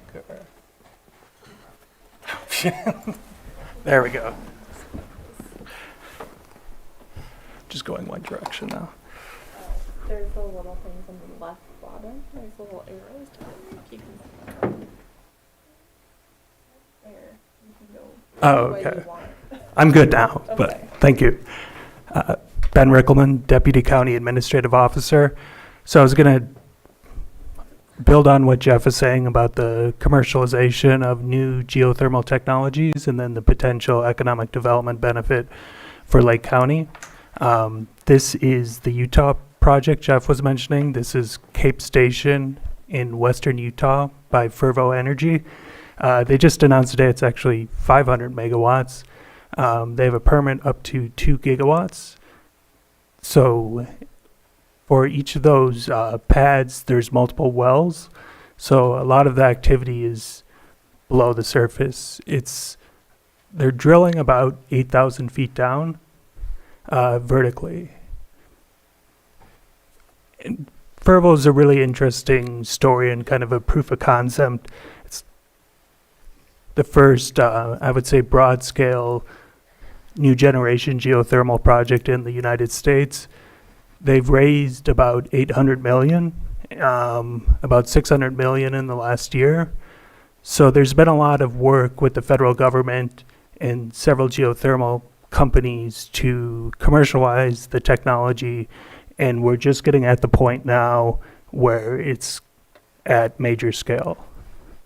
And as Jeff mentioned, they have a 320 megawatt PPA agreement with Southern California Edison.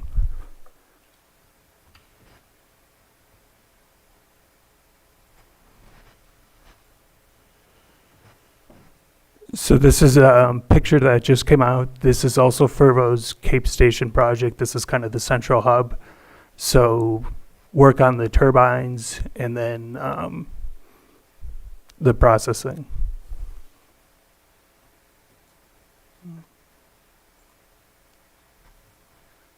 This is in Bavaria, Germany. So this is one of the two companies. Sonoma Clean Power has a cooperative agreement with the Geozone. So this company is known as Ever. They're a Canadian company. They're using a different geothermal technology. It's called a closed loop. So they drill down around 18,000 square feet, and it's a series of connected loops. It generates both electric and thermal energy.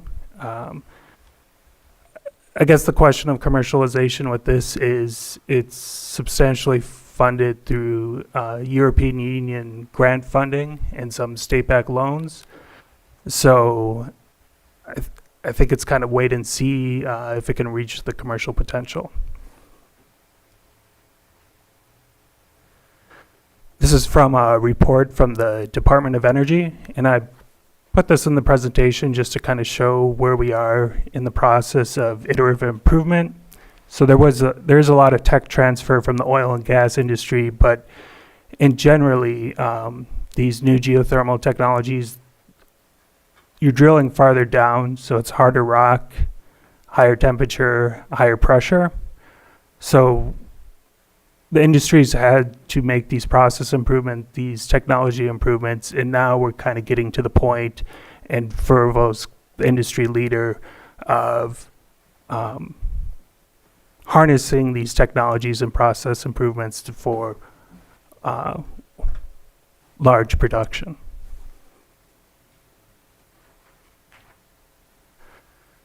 So Jeff touched on this, and I was just going to go into a little more detail. So industry term for geothermal is firm power. It's 24/7, unlike solar and wind. And so when utility is putting together a generation portfolio, they have to think how to balance the intermittent power of solar or wind. And so geothermal, being carbon free but also being 24/7, it has a market premium. There's been purchase price agreements where it's been $20 to $30 more per megawatt than solar. So it's a key piece of the puzzle. The first graph is just demonstrating with the different utility regions. With solar and wind, there's only so much replacement rate with natural gas because it isn't firm power. And then the second one is showing energy demand in the country was fairly flat for a while, and then around the last 10 to 15 years, it's taken off again. A lot of that's driven by data centers, AI, but also just the overall electrification of the economy. So there's demand out there, and there's also a need for firm carbon-free power. So geothermal, even though the upfront cost might be more than solar and wind and long-duration batteries, it is could be a key component.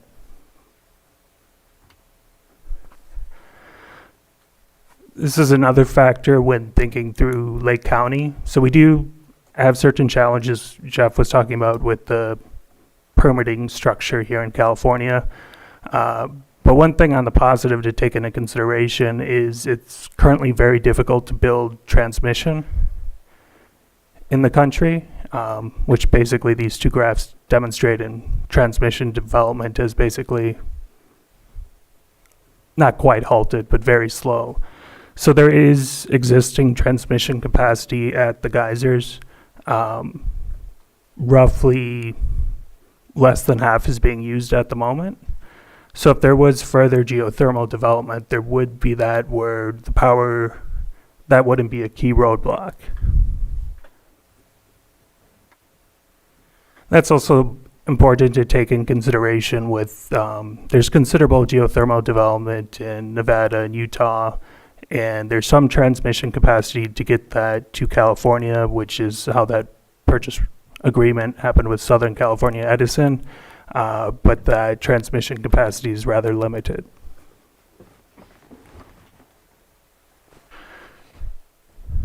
So Jeff was talking about at the state level with permitting, there's also federal permitting, which is quite extensive. It has to go through NEPA, the National Environmental Protection Act. Currently, it takes about 7 years for a geothermal project.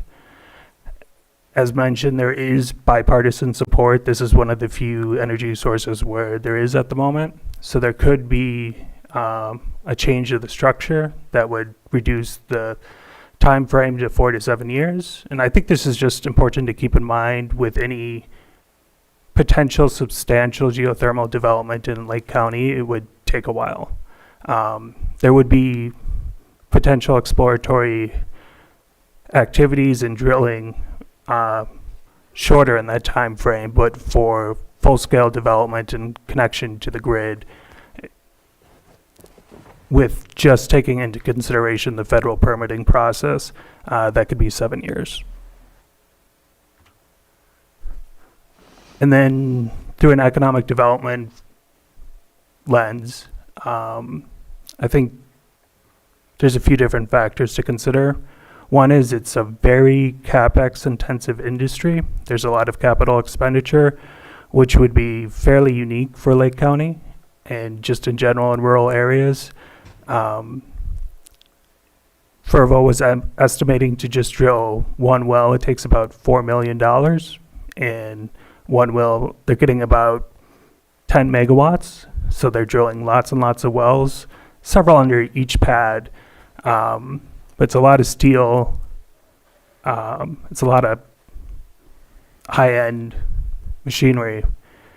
And then also with that, which we do see with the geysers too, there's a fair amount of sales tax just with replacement. So with all these different parts and operating under high pressure, there's a substantial recurring revenue for the tax base. Somewhat unique with geothermal, and it's also true with oil and gas, is both the temporary and permanent jobs are high wages. So almost all in the 6 figures. You need specialized drilling experience to work on these. And then there's substantially more construction drilling positions than permanent, but they all pay well.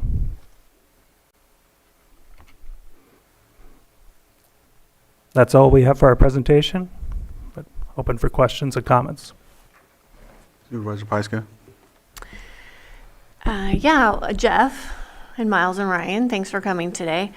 You know, I think we are all aware that our constituents are being crushed right now with their utility bills, so I'm happy that we're having this conversation. We owe it to our constituents to have this conversation and to look for pathways that can reduce that burden that they're feeling, especially our small businesses. We had several just absolutely fold during the summer last year, and their utility bills were the main cause.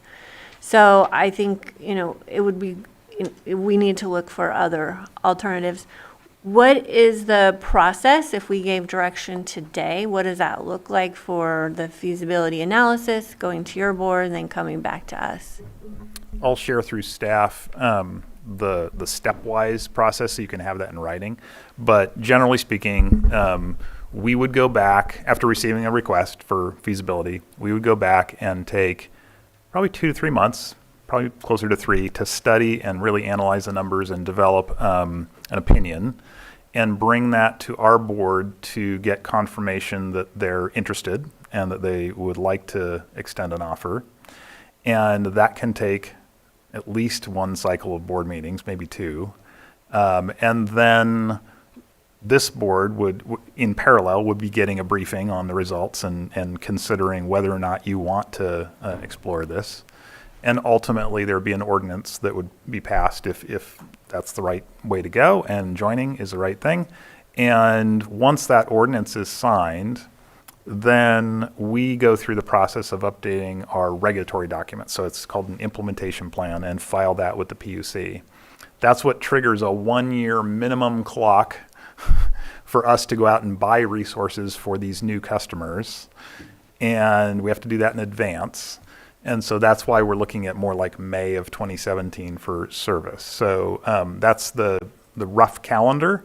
It could take longer if this body or our board needed longer, or if we, for whatever reason, needed more time. It's a little harder to squeeze that into a shorter timeline because of the regulatory delay process. Okay. And then contingencies. So would both the cities need to also join to make this feasible? Yes. Well, not to make it feasible. So I failed to mention, I apologize, that the cities of Clear Lake and Lakeport did request feasibility analysis. So that those letters have already been received, and we have begun that work.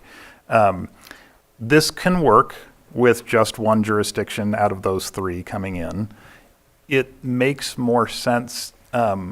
It's much simpler to communicate with the public if all 3 came together or didn't come together, because it can lead to a lot of confusion if Lakeport's in but Clear Lake's out and so forth. So if it all lines, my hope is that it's all yes or all no, because it does mean we can go out and get on the radio and get in the local papers and have community events, and nobody will be confused. So that's my hope, but that's just staff's hope.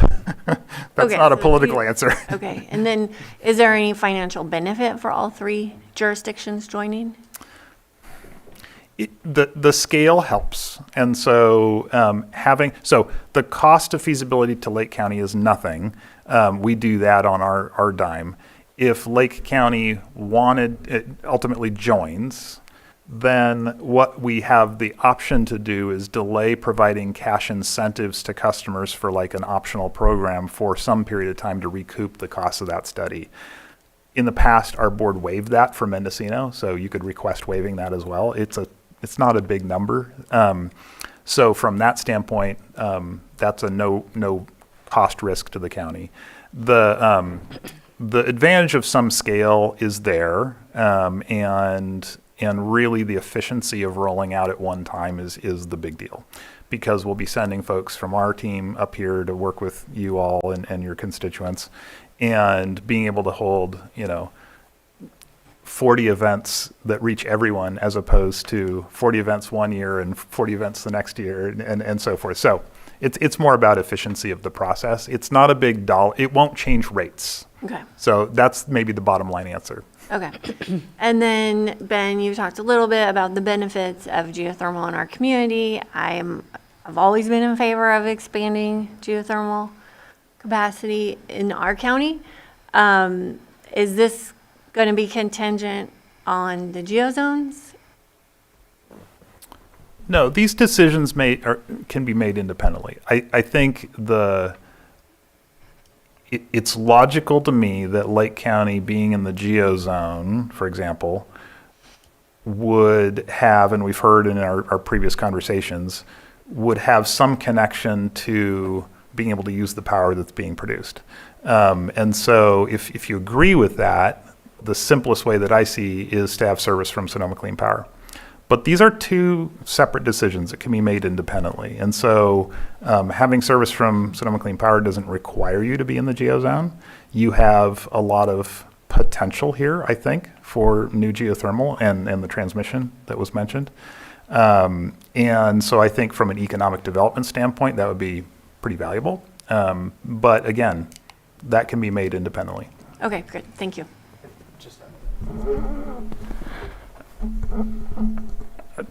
I was just going to quickly add with the county and the geozone. So the county would, if it was to join the geozone, it wouldn't be giving up any regulatory power.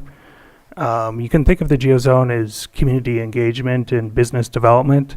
Any geothermal project would still go through community development and the permitting process here. And then, so the geothermal setback around Clear Lake, which prohibits geothermal development in that area, would still be in place, and that this wouldn't alter that in any manner.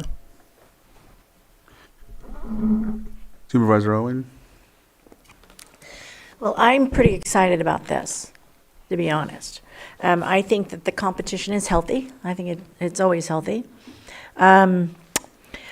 I had spoke with Miles and Ryan about possibly, you guys are looking to drill and put in your some new stations, and I had requested and asked if you would be willing to drill in Lake County and to put some of your stations in this area for our tax benefits, so that we have more revenue. And I know at this moment, by far the biggest percentage of the people that work at the geysers do reside here in Lake County.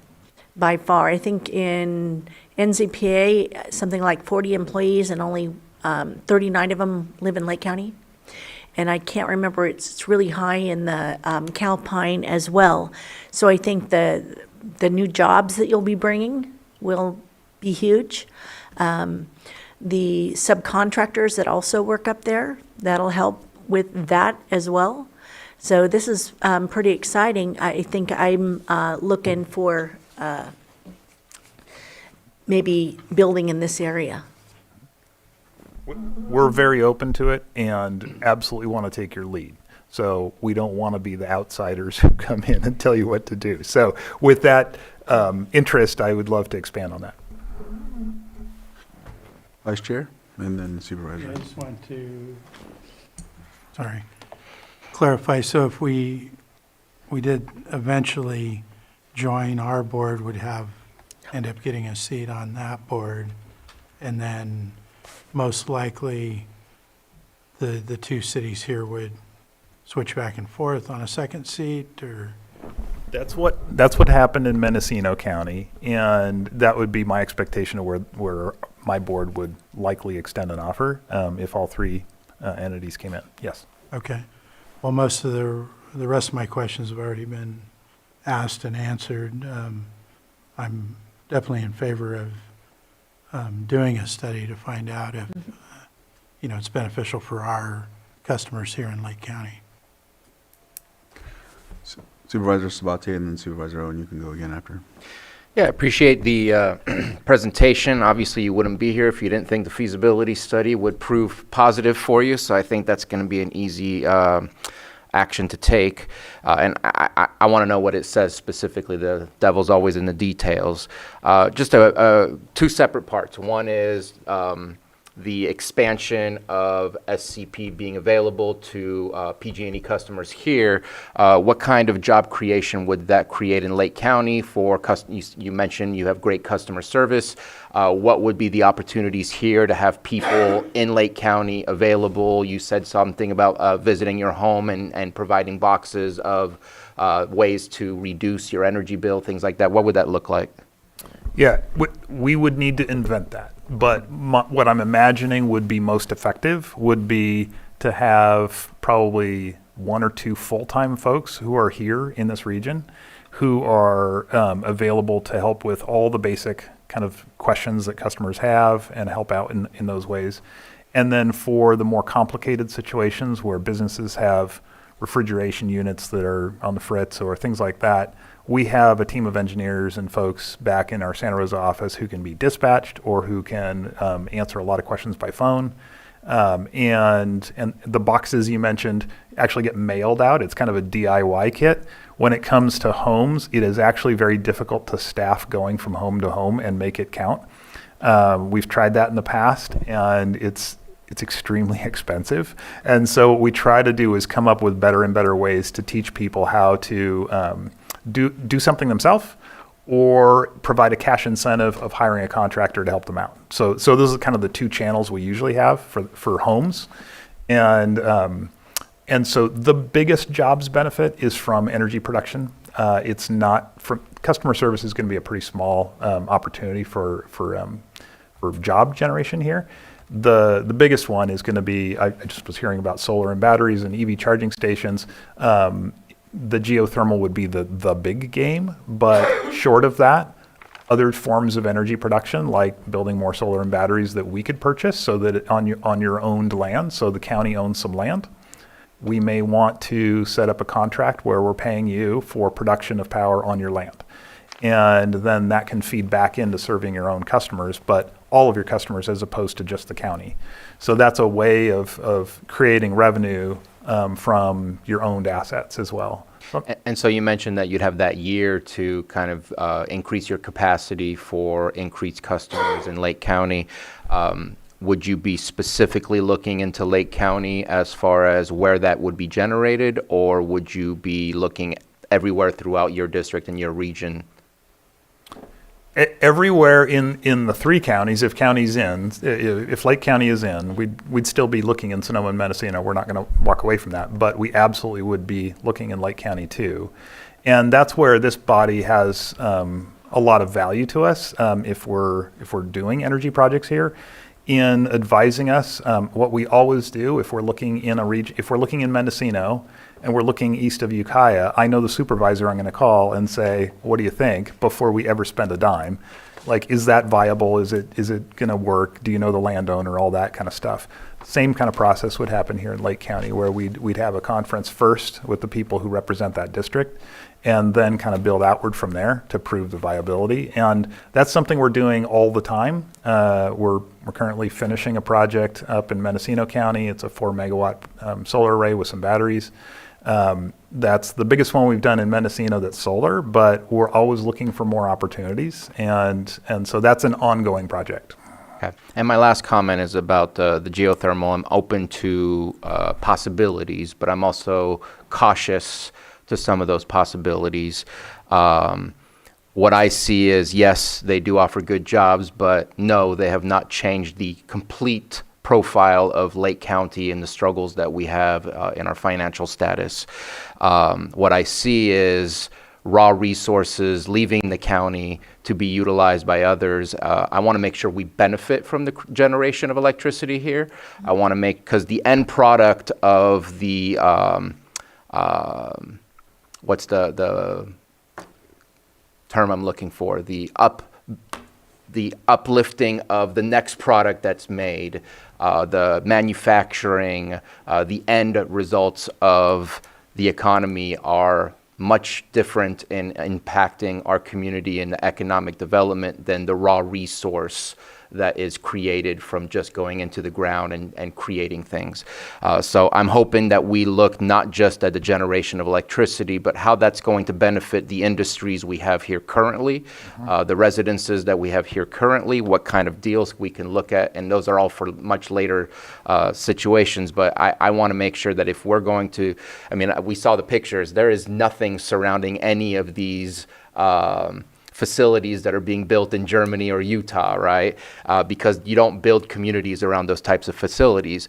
You create something and then you sell it away from where it's created. I want to make sure it impacts us in a very positive way so we can build a different economy than what we have currently to really uplift our communities out of the unfortunate poverty that we're still surrounded by in Lake County. So hopefully those are things that we'll keep an eye on as we look at that. Obviously the impact to our environment as well.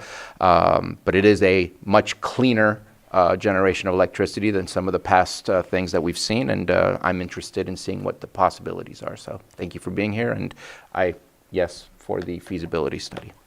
Supervisor Owen, you had your pen up? Yes, I did.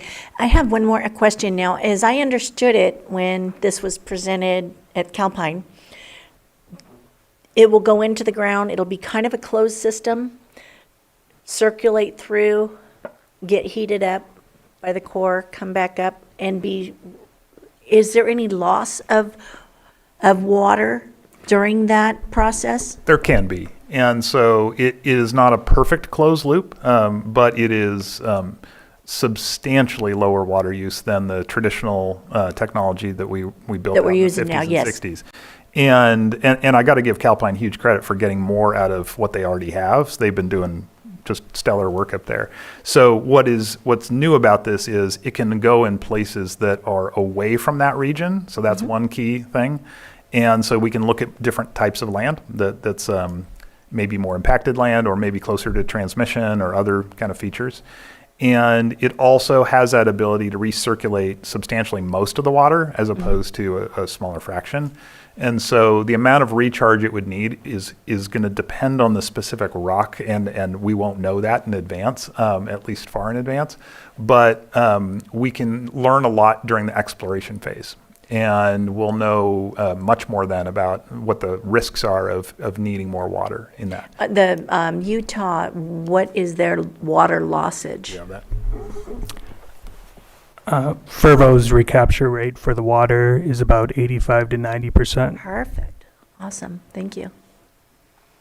Right, thank you. A lot of the questions I had, thank you for your statement as well, Supervisor Sabatier, about what the return on investment basically is. That's one of the biggest things. I know that we had talked before, I think, Jeff, over in Clear Lake Oaks with some folks at the Nylander office. And Ben, thank you for mentioning the geothermal setbacks, because that's very important to me. I noticed in discussing this, and not only before, but like in some articles, there was statements made about how Lake County has like 3/4 of the land area. Just want to make sure that's not including the geothermal, setbacks. That's very important. Also, just another quick question: the board. It's comprised of members from which counties? And I know that it's said, but I just want to get them all. So there's one supervisor, John Hashik from Mendocino, and one supervisor, Linda Hopkins from Sonoma. And then each of the cities have a representative on the board. In Mendocino, the 3 small cities actually share a board seat, and so they rotate that. Mm-hmm. And in Sonoma, where we started, all the cities have a seat. And so so it's an 11-member board today. So Sonoma has how many seats total? 9. Okay, and then we would be sharing, if this potentially goes into an agreement or whatever the case may be, we would have 1 seat as a county and then a shared seat as Lakeport and Clear Lake. That's my understanding of where it would likely land. The thing that Van Roekeman mentioned that's important is you wouldn't be giving up any of your current jurisdiction by serving in a minority on the board. What your minority numbers relative to Sonoma would impact is new policies that agency's making or new direction it's making, but you wouldn't be surrendering any Lake County sovereignty or rights to control the permitting process for anything that goes on here. So I want to be clear about that. That the law doesn't even allow that. So so that's. I hope that helps. That does. Supervisor Sabatier, you had your pen up. And that actually leads me to something I forgot to ask about, and you just mentioned sovereignty. You're talking to the cities, you're talking to the county, but everybody on tribal is also accessing electricity on tribal land. What's that interaction look like, and are you interacting with the tribal councils in order to get support for this or not? Or what's that look like? We are, and really we're beginning even further back with most of the tribal engagement that we've had over the last year, because some of the tribes need more urgent help with some existing problem, like one group had quote unquote free solar installed on all the homes. and no one explained how the true-up worked on their solar bill, and so they were going through the year thinking they were spending $20 a month, and everyone got air conditioning, and then they got $3,000 true-ups at the end of the year. We're helping tribes unwind those kind of situations and try to figure out how to fix them and get value out of what they already have. And so we bring up the geozone, we talk about it, but so far in our first year of really serious engagement, we've found we need to really focus on the immediate needs first, and then build from there. So we have made a long-term commitment, and in Sonoma and Mendocino counties, we've completed our first round of processes with 4 of the tribal groups, including the Round Valley multiple tribes. But we're in it for the long run. So if you've got advice on that, knowing Lake County has tribes as well, we're all ears. And just to clarify, this SCP access in the electricity you're already receiving, where again, you showed us a bill where you get both of those, you need approval from the county and the cities to come in and provide that. My question is, where does tribal fit into that request? Is it completely separate? We can't come together all in one letter together saying, here's everybody that supports doing this? So you're asking a really important question that California and the federal government have not given us a legal answer to that. And I think because California and the tribes are co-equals, it points me to the federal government to try and figure out how to answer that question.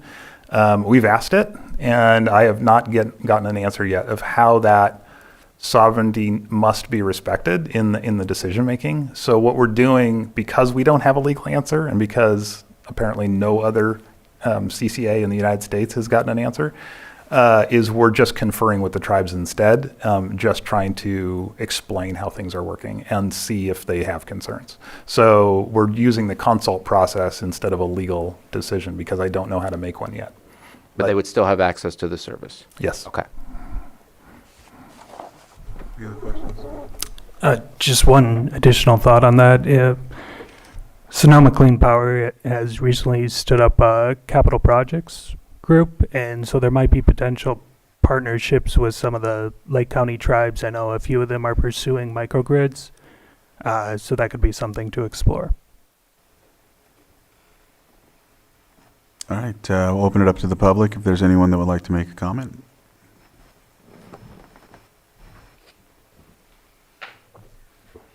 Members of the board, my name is Denise Rushing. I am a citizen of Upper Lake, and I served on the Board of Supervisors for 8 years, ending in 2015, just before the first CCA item was brought to the board. My background prior to that was in the energy industry, so after I left the board, I also rejoined the energy industry. Before I retired, I ran the California Clean Energy Fund for a time.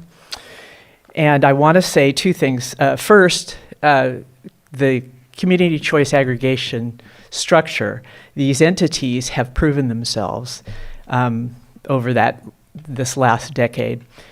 And when the board took this up last time and passed the ordinance that we would consider it, I think it was Supervisor Farrington had brought a proposal to the board, and it was run by a private entity. It was the only proposal of its kind in the state.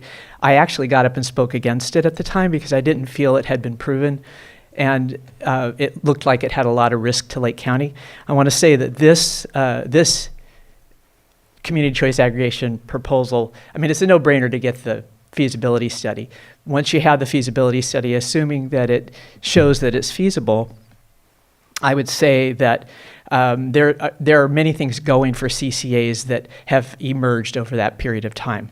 One of them, of course, is that it's less expensive. PG&E at the time, a decade ago, put in some exit fees that made the feasibility study. There was a window where it worked.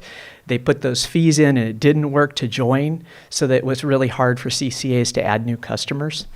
Now we have that window open again, at least for a time, and once you're in, you're in. So it's, I think it's an opportunity. Second is that when I was in the California Clean Energy Fund, looking at innovation across the state of California, and actually around the world, I worked for a company called New Energy Nexus, a nonprofit that fosters clean energy worldwide.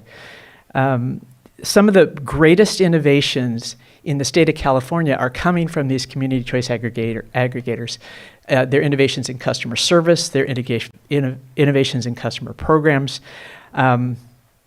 They are leading how to get clean energy to the underserved and those who cannot afford it. They're leading in some of the key electrification efforts that need to happen. And there are some benefits, I think, to Sonoma Clean Power. Obviously, one of them might be support for the geozones, but also I don't think most people know that Lake County sits, because we sit between the Central Valley and the coast, we're either in one or the other solar zone when it comes to climate zones for analysis. And if you analyze solar for Lake County alone, the projects are almost always better than the analysis will show, because we have clearer skies usually, unless there's a fire year. We have clearer skies, we have better solar radiation, we have lower temperatures, which actually help the panels a bit. So we're in a great position to see some energy development here that's not just geothermal. The tribes may take advantage of that, the microgrids and some of the clean energy, but I think that most of those solar projects will look better than the analysis will show. So I think there's some benefits to having generation. And finally, I just want to say, wouldn't it be great to have Lake County residents benefit from the energy that's generated here? At one point in the past, I calculated that we were a net energy generator. We generate more energy in Lake County than our citizens use, and wouldn't it be nice if we could benefit from that? So I stand in support of you approving the feasibility study, and of course there'll be more conversation after that. Thank you. Thank you, Denise. And I just want to state, out of respect for her service to the Board of Supervisors for her 8 years, I had allowed her to go over her time. So, any other comments from the public? All right. Any on Zoom? All right. I'll bring it back to the board. And I think it looks like we were just looking for direction. It looks like we have a consensus of that direction. And appreciate the presentation, appreciate the work, Matthew and Benjamin. Jeff, thank you for the presentation. Thank you. Thank you. Thank you. All right. So we are at 12:07 with one item left, right? Except for closed session, of course, you know. Didn't want Day. So with that, we'll go to our calendars. Who wants to start first? I'll go ahead. All right. Looks like tomorrow I have a COC shelter meeting. I may crash the Lake EDC meeting just to kind of check in and see what they're working on. I have a NACO Arts Council meeting, and then later on a meeting with Congressman Thompson. Thursday, starting off at Judge's Breakfast, we're hearing all about Woodland Community College this month, and so I forget who the specific individual was, but it was John Hamner last time. He does wastewater and water classes. Most of the people that work for special districts have gone through that class. Not an easy class, but a great addition to that college and creating the workforce development that we need for that. Moving on, I have a IFT meeting and a COC performance review meeting, a food policy council meeting, and a COC strategic planning meeting, and finishing off that day with a city council meeting over in the city of Clear Lake. On Friday, meeting with our Potter Valley project team, and looking forward to that. And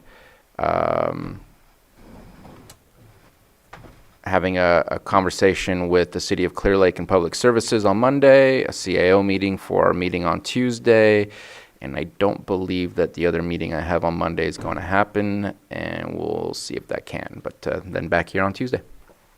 All right. Okay. I have some constituent meetings coming up this week. I have Calliope Water on Thursday, and Rotary Club and Disaster Council on Friday. And I have some research coming up. All right. Go ahead, Supervisor or Vice I'll go. Chair, either or. I'll be in Kelseyville most of the day tomorrow. I've got a lot of meetings. I got an invitation from Chief Huggins. I have a constituent meeting, and then it looks like the Black Forest burn is going to start tomorrow, so I'll be over there. And then I'm going to go to the chamber meeting with Congressman Thompson. Then I have the Risk Reduction Authority Biomass Subcommittee, another constituent meeting in the evening, and Thursday, a home hardening tour, which I've invited Vice Chair Rasmussen to join. There is a Best Fits grant meeting. I don't think I'll make that, but I do have my NACO Resilient Communities meeting at noon. Hopefully I can get back to that one. And then we have a 2-hour Cold Creek site visit for the flooding, which again, Vice Chair is going to join me. Cawberry Council's in the evening. Friday, I will be at the Sunrise Rotary, Disaster Council, Cold Creek Advisory, Collaborative meeting, and then LIDAR derivatives discussion. So full day Friday, and then Monday, I have my meeting with CIO, and then we've got Risk Reduction Authority. Yep. But I don't remember where this time. Do you? Yeah, I think I do. I wanted to make sure because last It's not on the invite, but I guess we have time to figure that time I out. go to the wrong spot each time. I know you do. Well, yeah, it's not on my. We'll get that figured out. Okay. Go ahead, Vice Chair. Thank you. Last week I had Lakeport Fire Board meeting. I covered for Supervisor Pyska at the APC and LTA meetings last week. I held office hours with Luca from Congressman Thompson's office in Lakeport. Last week we had 26 folks come, and pretty much they stayed the whole time, and all the questions were really related about the federal budget and how it could affect Lake County. COC committee meeting earlier in the week with Supervisor Sabatier, or late last week, I'm sorry. We had the BVAC meeting late last week as well. I attended the Crime Victims' Rights barbecue over at Victim Witness. Had our monthly Mental Health Advisory Board meeting at the Circle of Native Minds. I had a community council meeting with the city. I attended and spoke at the Children's Advocacy Festival in Lakeport. Thank you, Supervisor Sabatier was also there. I went to an Operation Tango Mike Welcome Home event for a veteran of our military here in Lake County. I had a meeting with the Chamber yesterday, Lake County Chamber, on mutual goals. Week 6 of the Hitch Survey was this week, yesterday. I'll have Lakeport City Council meeting tonight. I'll be attending Chamber Business and Mixer events this week. As Supervisor Pyska mentioned the Coal Creek, which I'm going to be joining. I'll plan to attend the Operation Tango Mike packing party late this week. I'm going to be on KPFC on Friday morning, and various other community meetings throughout the rest of this week, and I believe that is it. Thank you. Thank you. Yeah. Meeting tomorrow, I think you mentioned it to Supervisor Sabatier, with Congressman Thompson. And then West Region Town Hall. And then I have a meeting here at the Chambers with some constituents and the Treasurer Tax Collector. Tango Mike I've been having conflicts, so I'm glad this time I should not have one. So I want to be there at the packing party with you there, Supervisor Rasmussen. Friday, the Potter Valley team meeting that we have. And then Monday, of course, the CAO meeting that we have weekly. I have a meeting also with some constituents from Clear Lake Oaks and Water Resources. Let's see, and then the Risk Reduction Authority meeting. Hopefully I'm not like a butter bar lieutenant in the Army and I'm not lost again. You'll get there. Yeah, I'll get there. So with that, we'll be back here at the Board of Supervisors meeting on the 22nd. And I don't know if there's anything else, but we'll go ahead and read off the closed session items. And those are. Chair, do you mind if I just make one quick comment? Yeah, go ahead. I know that Vice Chair Rasmussen mentioned that he spoke at the Child Abuse Awareness. I just want to give kudos. That was a great speech that you gave, and that was powerful. So thank you very much. Thank you, appreciate that. Just wanted to highlight that. No, it's a good one. Thanks. So in our closed session, we'll start out with the 8.1 conference with labor negotiator A, chief negotiator Carlos Torres, county negotiator Susan Parker, Stephen Carter, Casey Moreno, Pam Samick, and Diana Rico, and employee organizations LCDAA, LCDSA, LCCOA, LCEA, LCSEA, and LCSMA. Closed session item 8.2, public employee discipline dismissal release. 8.3, public employee evaluation, behavioral health director, and then that would be the last one. So with that, we will go ahead and start our lunch break. It will come back at 1:20. 1:20? I'm good? 1:20. And we'll go into closed session at that time. And thank you for coming to the open session of our meeting.